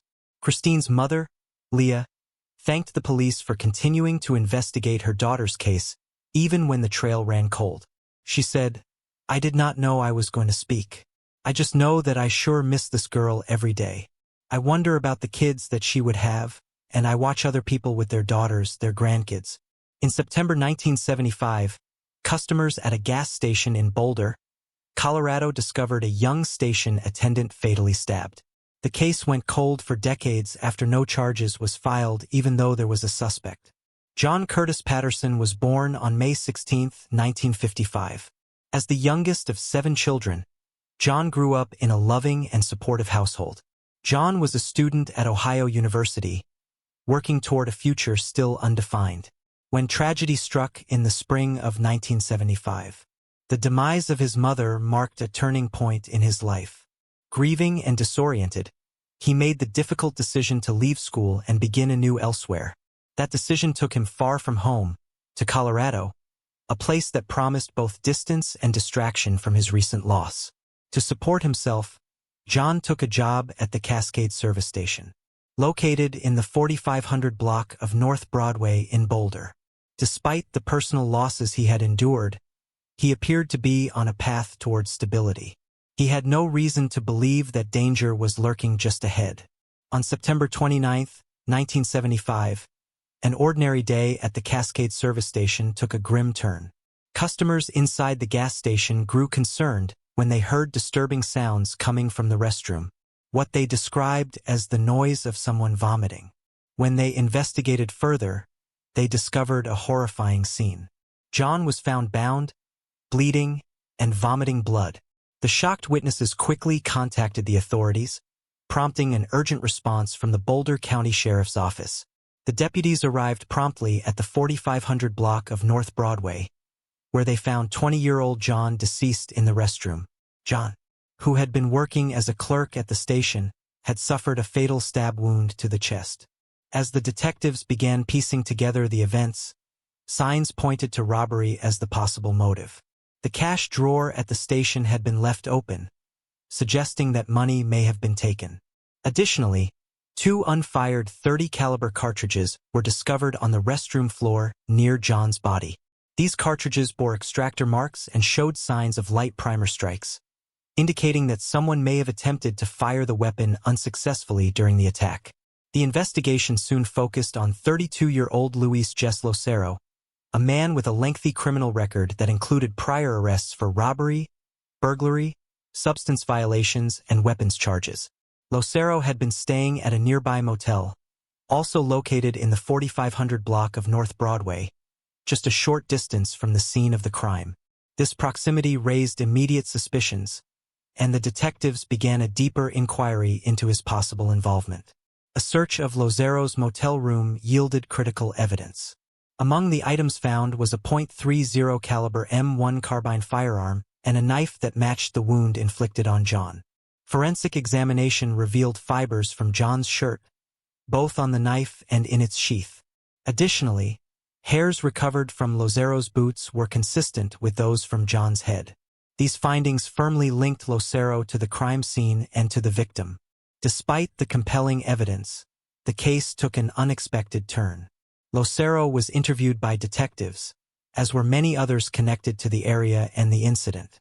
Though he was arrested in 1975, for reasons that remain unclear, he was released before formal charges were filed. The decision to release him left the case unresolved, but the Boulder County Sheriff's detectives have continued to pursue leads and revisit the case over the decades. determined to find justice for John. Advancements in forensic technology would eventually breathe new life into the decades-old investigation. Utilizing the ballistics IQ device, the detectives were able to make a crucial connection. The two unfired .30 caliber cartridges found at the crime scene and those recovered from Lozero's motel room had been chambered in the same firearm Lozero's owned .30 caliber M1 carbine. This marked a major development in the case, offering modern scientific confirmation of what investigators had long suspected. To further validate the results, the collected evidence was sent to Evidence IQ, the manufacturer of the ballistics IQ device. Ballistics experts reviewed the materials and confirmed the match between the firearm and the cartridges. According to the Boulder County Sheriff's Office, this verification provided a significant breakthrough, lending strong forensic backing to the previously gathered physical evidence. Still, some elements of the case remain unconfirmed, leaving a few lingering questions unanswered. Despite these uncertainties, BCSO publicly stated that they possessed significant evidence to indicate Lozero committed the crime. This assertion was grounded in the totality of forensic findings, eyewitness details, and Lozero's known presence near the crime scene. Yet, any attempt to pursue justice in court was halted by a final, irreversible development. Louis Jess Lucero passed away in 2024, nearly 50 years after John's life was ended. Following Lucero's demise, the Boulder County District Attorney's Office conducted a final review of the case. In May 2025, they determined that there was proof beyond a reasonable doubt that Lucero had committed both the robbery and ended John's life. While this conclusion could not lead to a trial, it allowed the case to be officially closed. District Attorney Michael Dougherty remarked that, had Lucero been alive, formal charges would have been filed against him without hesitation. The resolution, though delayed by decades, brought a sense of closure to the long unsolved case. For law enforcement, it was a testament to the importance of persistence in evolving technology and solving cold cases. In a public statement, Detective Don Dillard emphasized the agency's commitment to these cold cases. District Attorney Michael Dougherty said, "As this investigation by the Sheriff's Department demonstrates, the quest for justice is something we will always pursue. I am very grateful to the Sheriff's Office for continuing to investigate this tragic case and using new technology to provide answers for the victim's family and our community. Our office reviewed this investigation, and with this new evidence, we would have been able to file charges in this case." John's siblings put out a statement thanking the Sheriff's Office, particularly Detective Don Dillard. They said, "In July 1981, workers in San Jose, California made the discovery of human remains. Over 4 decades later, new advances in DNA technology would assist with a breakthrough. On the morning of July 11, 1981, workers were making their way along the train tracks on Marbury Road in San Jose, California, a location that today forms part of the Barry S. BART station's parking lot. As they moved through the area, their attention was drawn to something unusual in the grass, an object wrapped in plastic, lying motionless in an open field. Curious and cautious, they stepped closer to investigate the strange bundle. What they discovered was beyond disturbing: the decomposing torso of a woman, abandoned in the open, exposed to the elements. Alarmed by the gruesome find, the workers immediately contacted law enforcement. San Jose Police Department detectives were dispatched to the scene, and what they found only deepened the horror and mystery surrounding the case. Upon further examination, the detectives noted that the torso was missing its head, arms, and legs. The victim had suffered multiple stab wounds to the chest, indicating a brutal and violent attack. Whoever had committed the crime had gone to great lengths to conceal the victim's identity, mutilating the body and discarding it in a remote area. In the course of their investigation, the officers also found 2 religious pendants left with the body. These items raised more questions than answers. Were they a message, a clue, or perhaps part of some personal or ritual significance? With no head, no limbs, and no way to identify the woman, the police were left with very little to go on. Despite efforts to comb through missing persons reports, run forensic analyses, and interview potential witnesses, the investigation yielded no clear leads. The absence of critical identifying features made it impossible to determine who the woman was, and the case gradually went cold.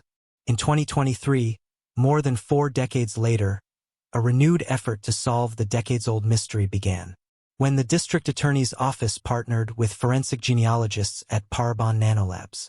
Using advanced DNA technology and genealogical analysis, Parabon began examining the limited biological evidence preserved from the crime scene. That same year, Parabon's research led them to a compelling hypothesis. The unidentified woman found in the field could be Vivian Moss. Following this lead, DA investigators began tracing potential family members of Vivian. In 2024, they located and interviewed her granddaughter. During the conversation, she recalled a moment from her childhood in the early 1980s that remained etched in her memory. Her grandmother, Vivian, had promised to pick her up for an overnight visit, but she never arrived. That night would mark the last time anyone in the family had any contact with her. This deeply personal account, paired with the genealogical data, led investigators to a breakthrough. Parabon's testing had successfully compared DNA from the crime scene with that of the granddaughter, confirming a biological relationship. With this evidence, the DA's office officially concluded in May 2025 that the woman whose torso had been discovered in San Jose in 1981 was, in fact, Vivian Moss. Vivian was born in 1927 in the state of Arkansas. At some point in her adult life, she made the move from Arkansas to the West Coast, settling in Oakland, California.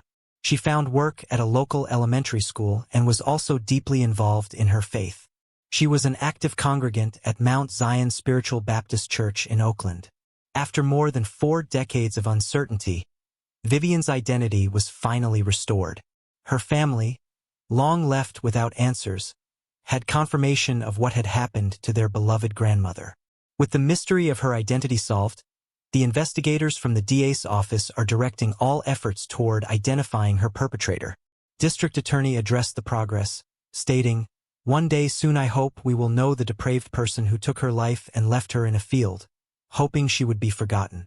If her perpetrator is still alive, they will know that we do not forget in Santa Clara County." With this renewed commitment, the search for Vivian's perpetrator continues. Alameda, California police have solved a crime 45 years after it happened, thanks to new technology. On March 16, 1977, Richard Bichelle was awakened by his 17-year-old son at 2:30 a.m. Richard Jr. worriedly told his father that he thought he heard a noise on the front porch of their home in Alameda, California. He was right.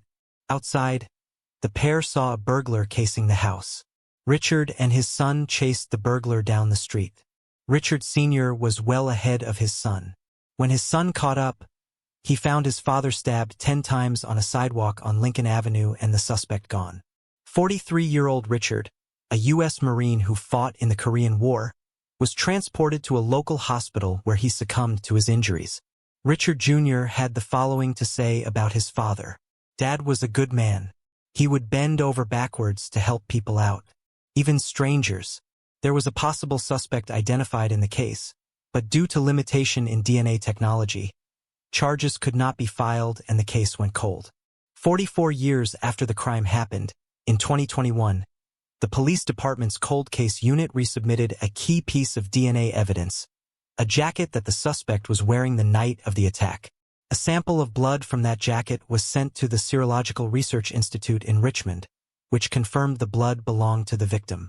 The following year, in 2022, the case was finally cracked and the perpetrator was identified as Richard Curley Bernard, who was 23 years old at the time of the crime. On March 22, 2022, retired Alameda Police Department Detective Lorenzo Graham said during a news conference he had been arrested and convicted for a series of Alameda burglaries, along with 2 known assaults. The detective said that they also found circumstantial evidence finally proving that Bernard, who was a suspect back in 1977, was in fact the perpetrator. Bernard, who spent much of his life in prison for dozens of burglary convictions, was later shot and slain in Texas in 1989. Alameda County Deputy District Attorney Mark Melton said, "The suspect is deceased, but the family of the victim now knows the identity of the perpetrator and that law enforcement never stopped looking for him." Richard Jr. said, "I am happy that we have got a final resolution to this. It has been on my mind for the last 45+ years. It has been a long, hard road, but I am glad we have a final resolution to this. On behalf of my family, my late mother, my two younger brothers, I would like to just say thank you to everyone. I do not know if there is any real closure. It does not change a whole lot, but we are glad that we do have a final positive ID. A young girl would lose her life, only for the detectives to learn that the perpetrator was very close to her. In March 2015, 18-year-old Angelica A.J. Hadsell was supposed to be enjoying a relaxing spring break at home from her first year at college, but it turned into a tragedy when she went missing. A.J. was going through a breakup at the time she returned home to Norfolk, Virginia, for spring break. This led her mother, Jennifer Wright, to believe that her daughter was blowing off steam when she went missing after sending a text that said she was out with friends. However, after A.J. did not return home and her ex-boyfriend, Corey French, found a piece of her credit card in the road, the investigators began to search more urgently for the missing teenager. The investigators initially suspected Corey, who A.J.'s stepfather, Wesley Paul Hadsell, had claimed had become obsessive over his stepdaughter. Wesley adopted A.J. because A.J. was getting her hermit, and she never used her biological dad's last name. Wesley, who had a criminal history, including convictions for bank robbery, breaking and entering and burglary, was proactive in the search for his missing stepdaughter. During the search, he was arrested for breaking into the home of a person, claiming he was suspicious that person had kidnapped A.J. He said the following after his arrest for breaking and entering: "I would do anything for my daughter, my wife, my kids, and they make it sound like I would do anything to keep myself out of trouble. I could not sit a minute away from where my daughter may have been." However, the investigation began to center around him. Wesley's co-workers told the police that he was visibly agitated and had to take the rest of the day off work, on the day his stepdaughter went missing. The investigators searched Wesley's Chevy Astro van and discovered a shovel duct tape and work gloves in the back of the car. They also had a look at Wesley's GPS system on his car, and that led them to an abandoned house 60 miles away from the family's home. On April 9th, A.J.'s body was then discovered hidden in a ditch behind the abandoned house. The autopsy discovered that she had been poisoned intentionally with a heroin overdose. A.J. was a softball player at Longwood University with a bright future. Norfolk Police Detective David Benjamin said, after more than 3 years, on November 19, 2018, 40-year-old Wesley was charged with slaying after he kidnapped and poisoned A.J. This happened after an investigation into his involvement eventually led a judge to say there was overwhelming evidence against him. The police investigating the case said that he kidnapped A.J. while she was folding laundry and listening to music in the living room. The prosecutors said that he then tried to distract the police by lying and planting evidence in various places, including one of her jackets at a friend's home. Wesley admitted to breaking into the home, but denied hiding the jacket there. In 2020, his first trial was declared a mistrial after 2 days, over disagreements on what evidence the jury should be allowed to hear. On January 28, 2022, in court, the first person to take the stand was Jennifer, A.J.'s mom. She said that she and Wesley met in 2010 and ended up getting married a month after they met. They have one child together who is 10 years old. Jennifer said that in 2015, she kicked Wesley out of the house because she found out he started using illegal substances. He then decided to stay at a hotel close to their home. Jennifer said that she even tried holding an intervention with Wesley, his mother, and his nephew.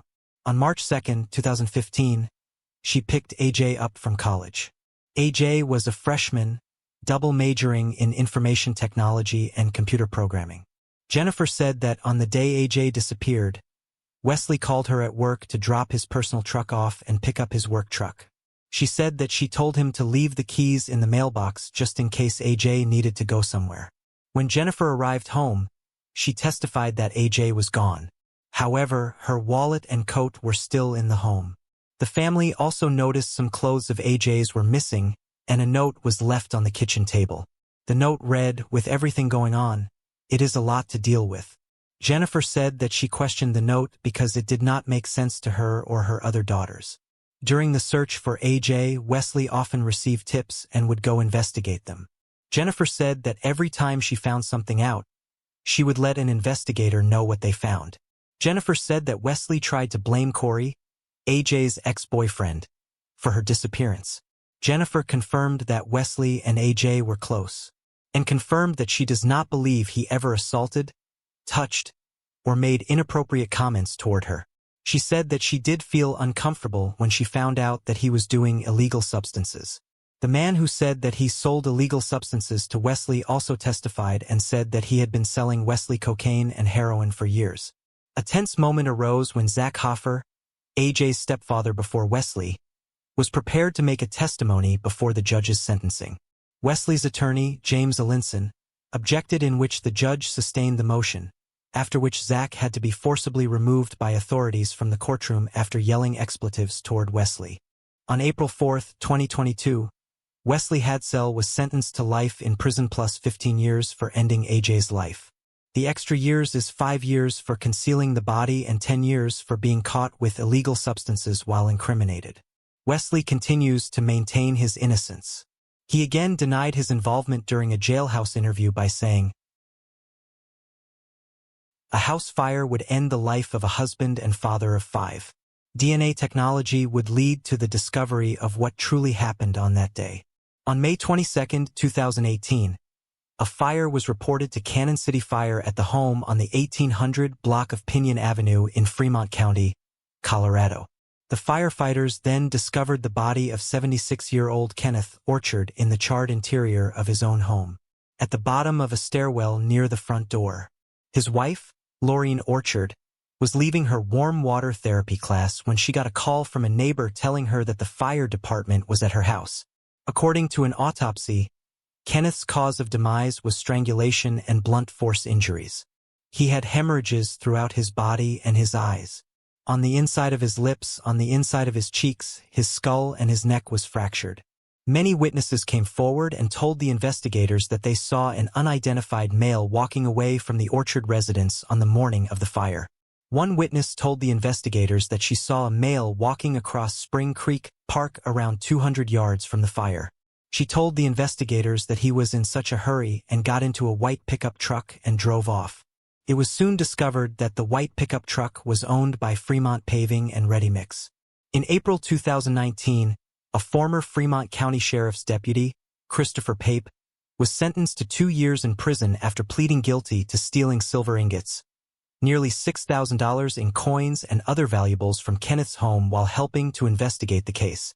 The investigation was declared a fatal arson and a slaying, but it would take 2 years before a person would be charged in this case. DNA was found on an empty gas can on the house's front porch. In 2020, when tested, it matched to Matthew Rogers. The investigators also found items stolen from the Orchard home at Rogers' parents' home, as well as burnt items of clothing. He also worked at Fremont Paving and Ready Mix in 2018. Rogers was dealt a slew of charges, including first-degree arson, first-degree burglary, and slaying in the first degree. Court documents painted a clearer picture as to what happened to Kenneth the morning of May 22. According to the Fremont County Sheriff Alan Cooper, this was a burglary gone horribly wrong. Rogers intended to burglarize the home of Kenneth. Kenneth had returned to his home after having worked his shift at Big Burger World and then stopped by the Family History Center at his church. The investigators believe that Kenneth was returning to his home in the middle of the burglary and Rogers attacked. 2 fires were then set inside the house, one in the master bedroom on the 2nd floor and another right in front of the front door of the residence. Rogers was being held at the Fremont County Detention Center without bond. The investigators did not have to look far in order to make an arrest. He was already being held at the detention center for separate, unrelated domestic violence charges. On April 5, 2022, 47-year-old Matthew Rogers was found guilty of all charges. At the sentencing on May 23, before both the prosecution and defense made their final statements, members of Kenneth's family made impassioned and heartbreaking statements to senior Judge Plotz. All 5 of his children recounted the horrors they have each had to live through after the atrocious slaying of their father. Lanai, Kenneth's eldest daughter, said, "I am done giving time to the man who ended the life of my dad. He took time and memories that did not belong to him. I am not giving him any more with the exception of this hour. Kenneth's son and second child, Lynn, also had thoughts to share with the judge and those gathered. He recounted how alongside his newly widowed mother, he entered Walmart the day after the crime, in an attempt to gather her new belongings as her home was destroyed. He said, "Everything in the world my mother had was ripped from her. We stood in the clothing section of Walmart with an empty shopping cart, in shock, literally paralyzed by the magnitude of the task. How do you start there? What do you put into a shopping cart to rebuild a life?" Amy, the third child, said, "My whole world turned black. My face was black. My pants were black. My clothes were black. All my childhood memories were black. The windows were so black. And most of all, my heart was black." On May 22, 2018, Matthew Rogers gave me and my family a life sentence. A life sentence of trying to bring back color when we were given so much black. Lorene, Kenneth's wife of over 40 years, made her statement last. She said, "He was my best friend, husband, and companion. Where was my comfort and confidence? I needed Ken to help me cope with losing Ken." Rogers was sentenced to life in prison with no possibility of parole. The perpetrator would hear his fate 33 years after the crime took place. In May 1990, 20-year-old Susan Negersmith, from Carmel, New York, in Putnam County, was at the Jersey Shore in New Jersey with friends for Memorial Day weekend. She then went missing. The authorities found her body on May 27 behind a restaurant. Her demise had first been classified as accidental, but was later ruled a slaying. It was after a medical examiner who later studied autopsy photos, listed 26 points of trauma on the victim's body. She had also been assaulted. Neither evidence from the scene, which included scrapings from under her fingernails, nor police investigations, led to anyone being charged in her assault or demise, and the case went cold. 28 years later, in 2018, lab testing identified a person of interest, but then the authorities had to do the difficult job of finding a way to obtain his DNA. In June 2021, 3 years later, the DNA matched to Jerry Rosado. The Cape May County Prosecutor's Office then charged him in April 2022, when he was 62 years old, with assaulting Susan. He was not charged with her demise. In 2023, a state appeals court decision led to the dismissal of the charge due to the statute of limitations, and the state's highest court decided not to disturb that decision. At the trial level, Rosado's lawyers argued the statute of limitations at the time of the crime. In 1990 was 5 years and the clock had run out. The trial judge, though, denied the argument, saying the clock did not start until 2021, when the investigators made a DNA match, citing a 2002 change to the assault statute. Rosado's lawyers went to the appellate level, where a panel of judges reversed the trial judge, finding the statute of limitations was 5 years in 1990. The appeals decision explained how 2 changes to the assault law since then did not impact this case. First, in 1996, the statute of limitations for assault was removed, starting for cases that had not yet run out, as of May 1, 1996. In Susan's case, the statute of limitation for assault ended May 27, 1995. And in 2002, an amendment to the assault law provided for a time exception for cases involving DNA or fingerprint evidence. But the amendment provided for no retroactivity, nor does other case state and federal case law. The state Supreme Court quoted the 2023 appeals decision, which found the 2002 amendment could not reach back and constitutionally revive a statute of limitation that had already expired. The decision effectively ends the case against Jerry Rosado. Emily Negersmith, Susan's sister, said, "She was just a young girl, 20 years, down with her friends. She did not deserve this. No one deserves that." Dawn Negersmith, Susan's other sister, said, "You know, we just want it solved so we can have closure on this case." The Salt Lake City, Utah Police Department could finally announce the closure of a cold case from 48 years ago. On February 28, 1974, 39-year-old James Bednarik was shot and lost his life at his own home in Salt Lake City, Utah. As part of the investigation, the investigators developed a profile about James. Through their research, the investigators discovered that he was selling stolen gasoline. The police discovered that a year prior to his end, James had gotten into a dispute with an owner of a gas station over stolen gas. James then shot and injured the owner as a result of the argument. In the investigation of who ended James' life, all available leads were explored by the detectives. However, the police were unable to identify the suspect and the case went cold. 44 years later, in 2018, the squad from the Salt Lake City Police Department used new forensic technology to test the evidence. However, no new leads were generated as a result of the test. In 2022, 4 years later, 2 retired police detectives, while having lunch, discussed the case. Eventually, the 2 detectives learned that George B. Toone had confessed to ending the lives of 2 men in Salt Lake County, including James Bednarik, at the request of the gas station owner. The detectives then requested the Salt Lake City Police Department Crime Lab to perform a forensic test on 2 latent fingerprints collected at the crime scene in 1974. Then those fingerprints came back to Toone. SLCPD Chief Mike Brown said in a press release, "And care both active and retired officers have in these cases. I am proud of our detectives. They never let up in their pursuit of justice." Based on the evidence they have in the case, Salt Lake City Police said that the detectives are confident that Toone was responsible for the end of James. Toone was hiding as he waited for James to return home in the 500 block of East 1st Avenue and then executed him. Toone lost his life on September 11, 2011, at 75 years old due to natural causes. In 2015, another case was linked to Toone. On October 28, 1976, 47-year-old rancher William Erkenbrack was shot in the back of the head with a high-powered rifle as he was opening the gate to his ranch in Clarks Canyon, Utah. If he were still alive, they would have had enough evidence to charge Toone. Blaine Erkenbrack and Bill Erkenbrack, Williams' family, said in a statement at the time, the modus operandi in each slaying was startlingly similar. James' family has been notified of the status in the case. The police are still continuing to investigate the reports that Toone ended a second person's life in Salt Lake County. A drive-by shooting would lead to a confession and the arrest of 3 people.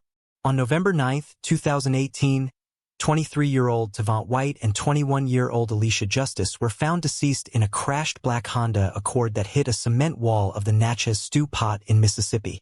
When the Natchez police arrived on the scene, they discovered that the vehicle had been shot at several times. The police obtained surveillance footage from multiple cameras located near the scene and identified the vehicle from which the bullets were fired as a silver and gray 2008 Chevrolet Cobalt. Tavant was under grand jury indictment for armed robbery and possession of a weapon by a convicted felon. He had been shot before and no arrests were made in those shootings because Tavant did not cooperate with the investigators. The case would only be solved more than 2 years later when the police arrested 18-year-old Jameco Davis and 23-year-old Kendarius Davis and Jack Lawrence Jackson. The 4th person, Michaelaus Johnson, is deceased. In February 2021, Kendarius Davis was in the Adams County Jail undergoing questioning about a separate incident. During an interview with the investigators, he confessed to having information about the slaying of Tavant and Alicia. Warrants were issued for Jackson and Jamaica Davis. Jackson denied any involvement in the crime and claimed to be with his girlfriend on the night of the crime. Jameco Davis also denied any involvement in the crime and claimed to have been in Texas during the time of the crime. However, when the investigator showed Jameco Davis an Instagram video made on the day of the shooting, showing him and Kendarius Davis together and bragging about the crime, he admitted it was him in the video, but denied any involvement in the shooting. On October 10, 2021, Kendarius Davis recanted his original statement implicating Jameco Davis and Jackson. Instead, he offered up the names of 3 others as being responsible. On March 7, 2022, Kendarius Davis recanted his recantation, claiming he did so because he feared for his life. They knew Tavant White and started shooting when they saw him driving past them. On June 24, Jackson and Jameco Davis were sentenced to 2 life sentences to run concurrent with each other, plus another 10 years for firearm enhancements. Kendarius Davis entered a plea to second-degree slaying. He has not been sentenced yet. On January 19, 2024, the firearm enhancement convictions were vacated for Jackson and Jameco Davis. However, it affirmed the life sentence given to each of them. They appealed their sentence, claiming that the firearms enhancement was illegal, that the trial court did not follow proper procedure, and that the verdict was against the overwhelming weight of the evidence. Further, Jackson claimed in his appeal that Judge Blackwell erred in not separating his trial from Davis's. The court agreed with the firearm enhancement portions of the sentences and vacated those, but found that all other issues were without merit. On December 7, 1958, Kenneth and Barbara Martin set off from their Portland, Oregon home with their 3 daughters, but the family never returned. For decades, the case remained unsolved. Kenneth Ken Martin was born on September 10, 1904, and Barbara Aileen Cable was born in February 1910. The two got married on November 28, 1929, and together they built a life rooted in love, family, and community. By 1958, they had 4 children: Donald, who was 28 years old; Barbara, affectionately called Barbie, aged 14; Virginia, aged 13, and the youngest, Susan, who was just 11. The Martins lived in a cozy 2-story Tudor-style home in Portland, Oregon. Each December, their street transformed into a festive display of lights and decorations, earning it the nickname Candy Lane. This tradition was one the Martins wholeheartedly embraced. Ken, in particular, took great joy in playing Santa Claus for the neighborhood children in the familiar red suit and handing out homemade candy cane ornaments. But the Martins' community spirit was not limited to the holiday season. During the warmer months, they were known to organize summer talent shows, parades, and Kool-Aid stands, turning their neighborhood into a lively and welcoming space. At the time, their oldest child, Donald, was serving in the United States Navy and was stationed in New York State. On the night of December 6, 1958, Ken and Barbara attended a Christmas party in Portland. After enjoying the evening, they returned home to their residence at 1715 Northeast 56th Avenue, located in the Roseway neighborhood of Northeast Portland. They had already discussed plans for the following day, a casual Sunday outing into the countryside with their 3 daughters. That Sunday morning on December 7th, Ken turned down an invitation from their relatives, the Evans family, who had asked them over for dinner. Ken explained that they already had a full day planned and wanted to stick to it. They traveled in their cream and red 1954 Ford Country Squire station wagon, heading east toward the Columbia River Gorge. The plan was simple: to collect greenery for homemade Christmas decorations. But while the family's destination was generally known, the specifics of their journey remained vague. Neighbors offered conflicting accounts. One, Ella Chin, said she saw them leave around 2 p.m., while another, Frank Womack, recalled the departure being closer to 1:30 p.m. Later that day, the family's vehicle was spotted at a gas station in Cascade Locks, roughly 40 miles from their home. Dean Baxter, the station owner, said that he sold the Martins 5 gallons of gas around 4 p.m. and watched their car continue eastward. A short time after, the Martins were seen at the Paradise Snack Bar in Hood River by waitress Clara York, who remembered serving them. Additional unconfirmed sightings placed them along the north bank of the Columbia River in Washington as evening approached. Witnesses recalled specific clothing. Kenneth wore a tan jacket and dark trousers. Barbara was dressed in a navy coat, a plaid jacket, and a black print dress. Barbie had on rolled-cuff jeans and a beige coat. One of the last reported sightings came from Kelsey and Doris Knudsen, who claimed that they saw a vehicle matching the Martins under the Bridge of the Gods at dusk. 2 unidentified men stood outside the car, speaking with the passengers inside. After that, the family vanished without a trace. As hours turned into days with no word, theories emerged. Many speculated that the Martins had accidentally driven into the Columbia River. Supporting this possibility, an amateur investigator named Donald D. Bain found tire tracks near a cliff in the Dallas and cream-colored paint chips below, consistent with the family's station wagon. Yet the site's distance from the main road raised doubts that it was merely an accident. Efforts to search the river in that area met resistance. Officers Fred Pierce and Ard Pratt opposed sending divers into the water, citing safety concerns, but others, including diver Lou Smith, assured Detective Walter Graven that the location was safe for experienced divers. No dive was authorized at the time.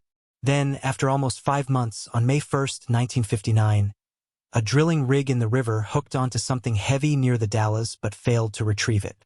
The very next day, while fishing near Cascade Locks, Ellery Colby and his wife spotted 2 bodies in the water.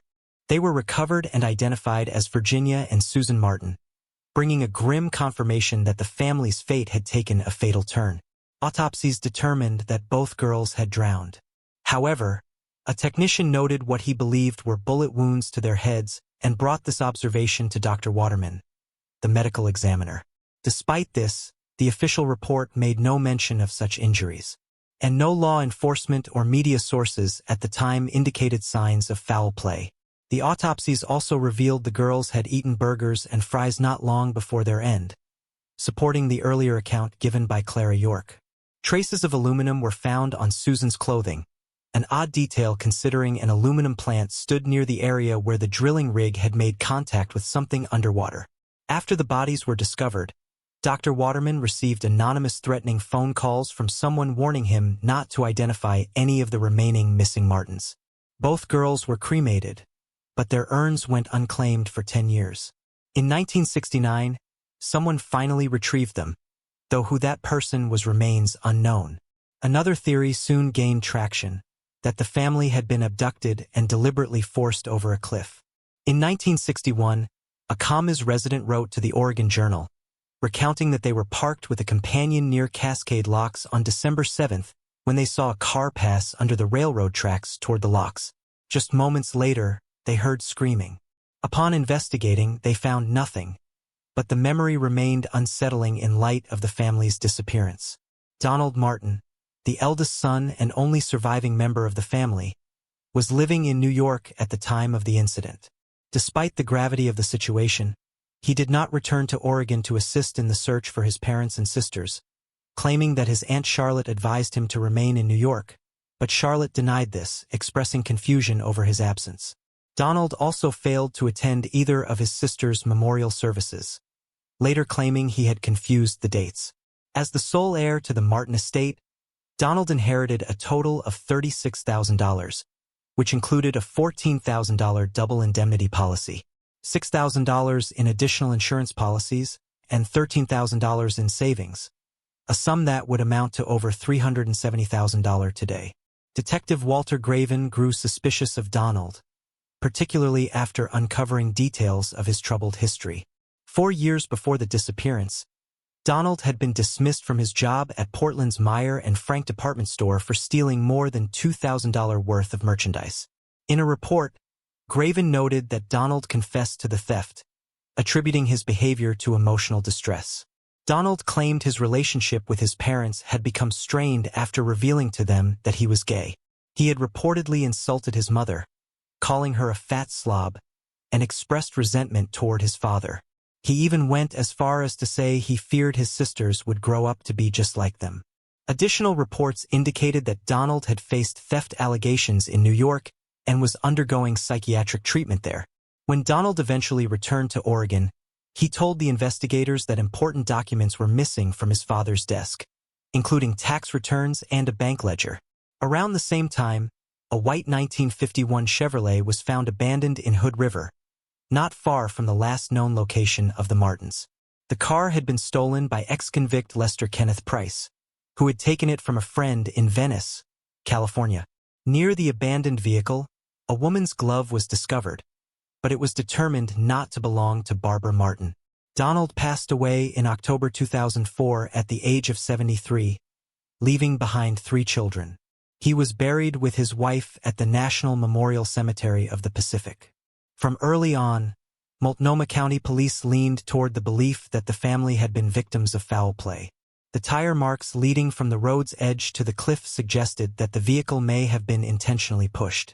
This conflicted with reports placing the Martins on the north bank of the Columbia River in Washington at dusk, while the physical evidence pointed to the south bank in Oregon. Adding to the mystery was the arrest of 2 ex-convicts for car theft the day after the family vanished, though the authorities could not confirm any connection. Detective Graven remained convinced until his end in 1988 that the family's lives had been ended, and that the truth would only be known once their vehicle was recovered from the river. For decades, the case went cold. Throughout the latter half of the 20th century, no formal recovery efforts were made for the missing Martins. In July 1999, journalist Margie Billette reignited interest in the case by organizing a dive search using GPS, sonar, and LiDAR technology near Cascade Locks, but nothing was found. Then, in late 2024, 66 years after the family vanished, diver Archer Mayo located what is believed to be the Martin family station wagon buried 50 feet beneath the Columbia River. The recovery operations officially began on March 6, 2025. Using a vacuum dredge, they unearthed parts of the vehicle, including the chassis, rear axle, and engine, which were sent to the Oregon State Crime Lab for further analysis. However, because they were not able to recover the vehicle identification number, the investigators said that they cannot say with certainty that it was the Martins' vehicle. The hope still remains that the truth behind the Martin family's disappearance might finally surface.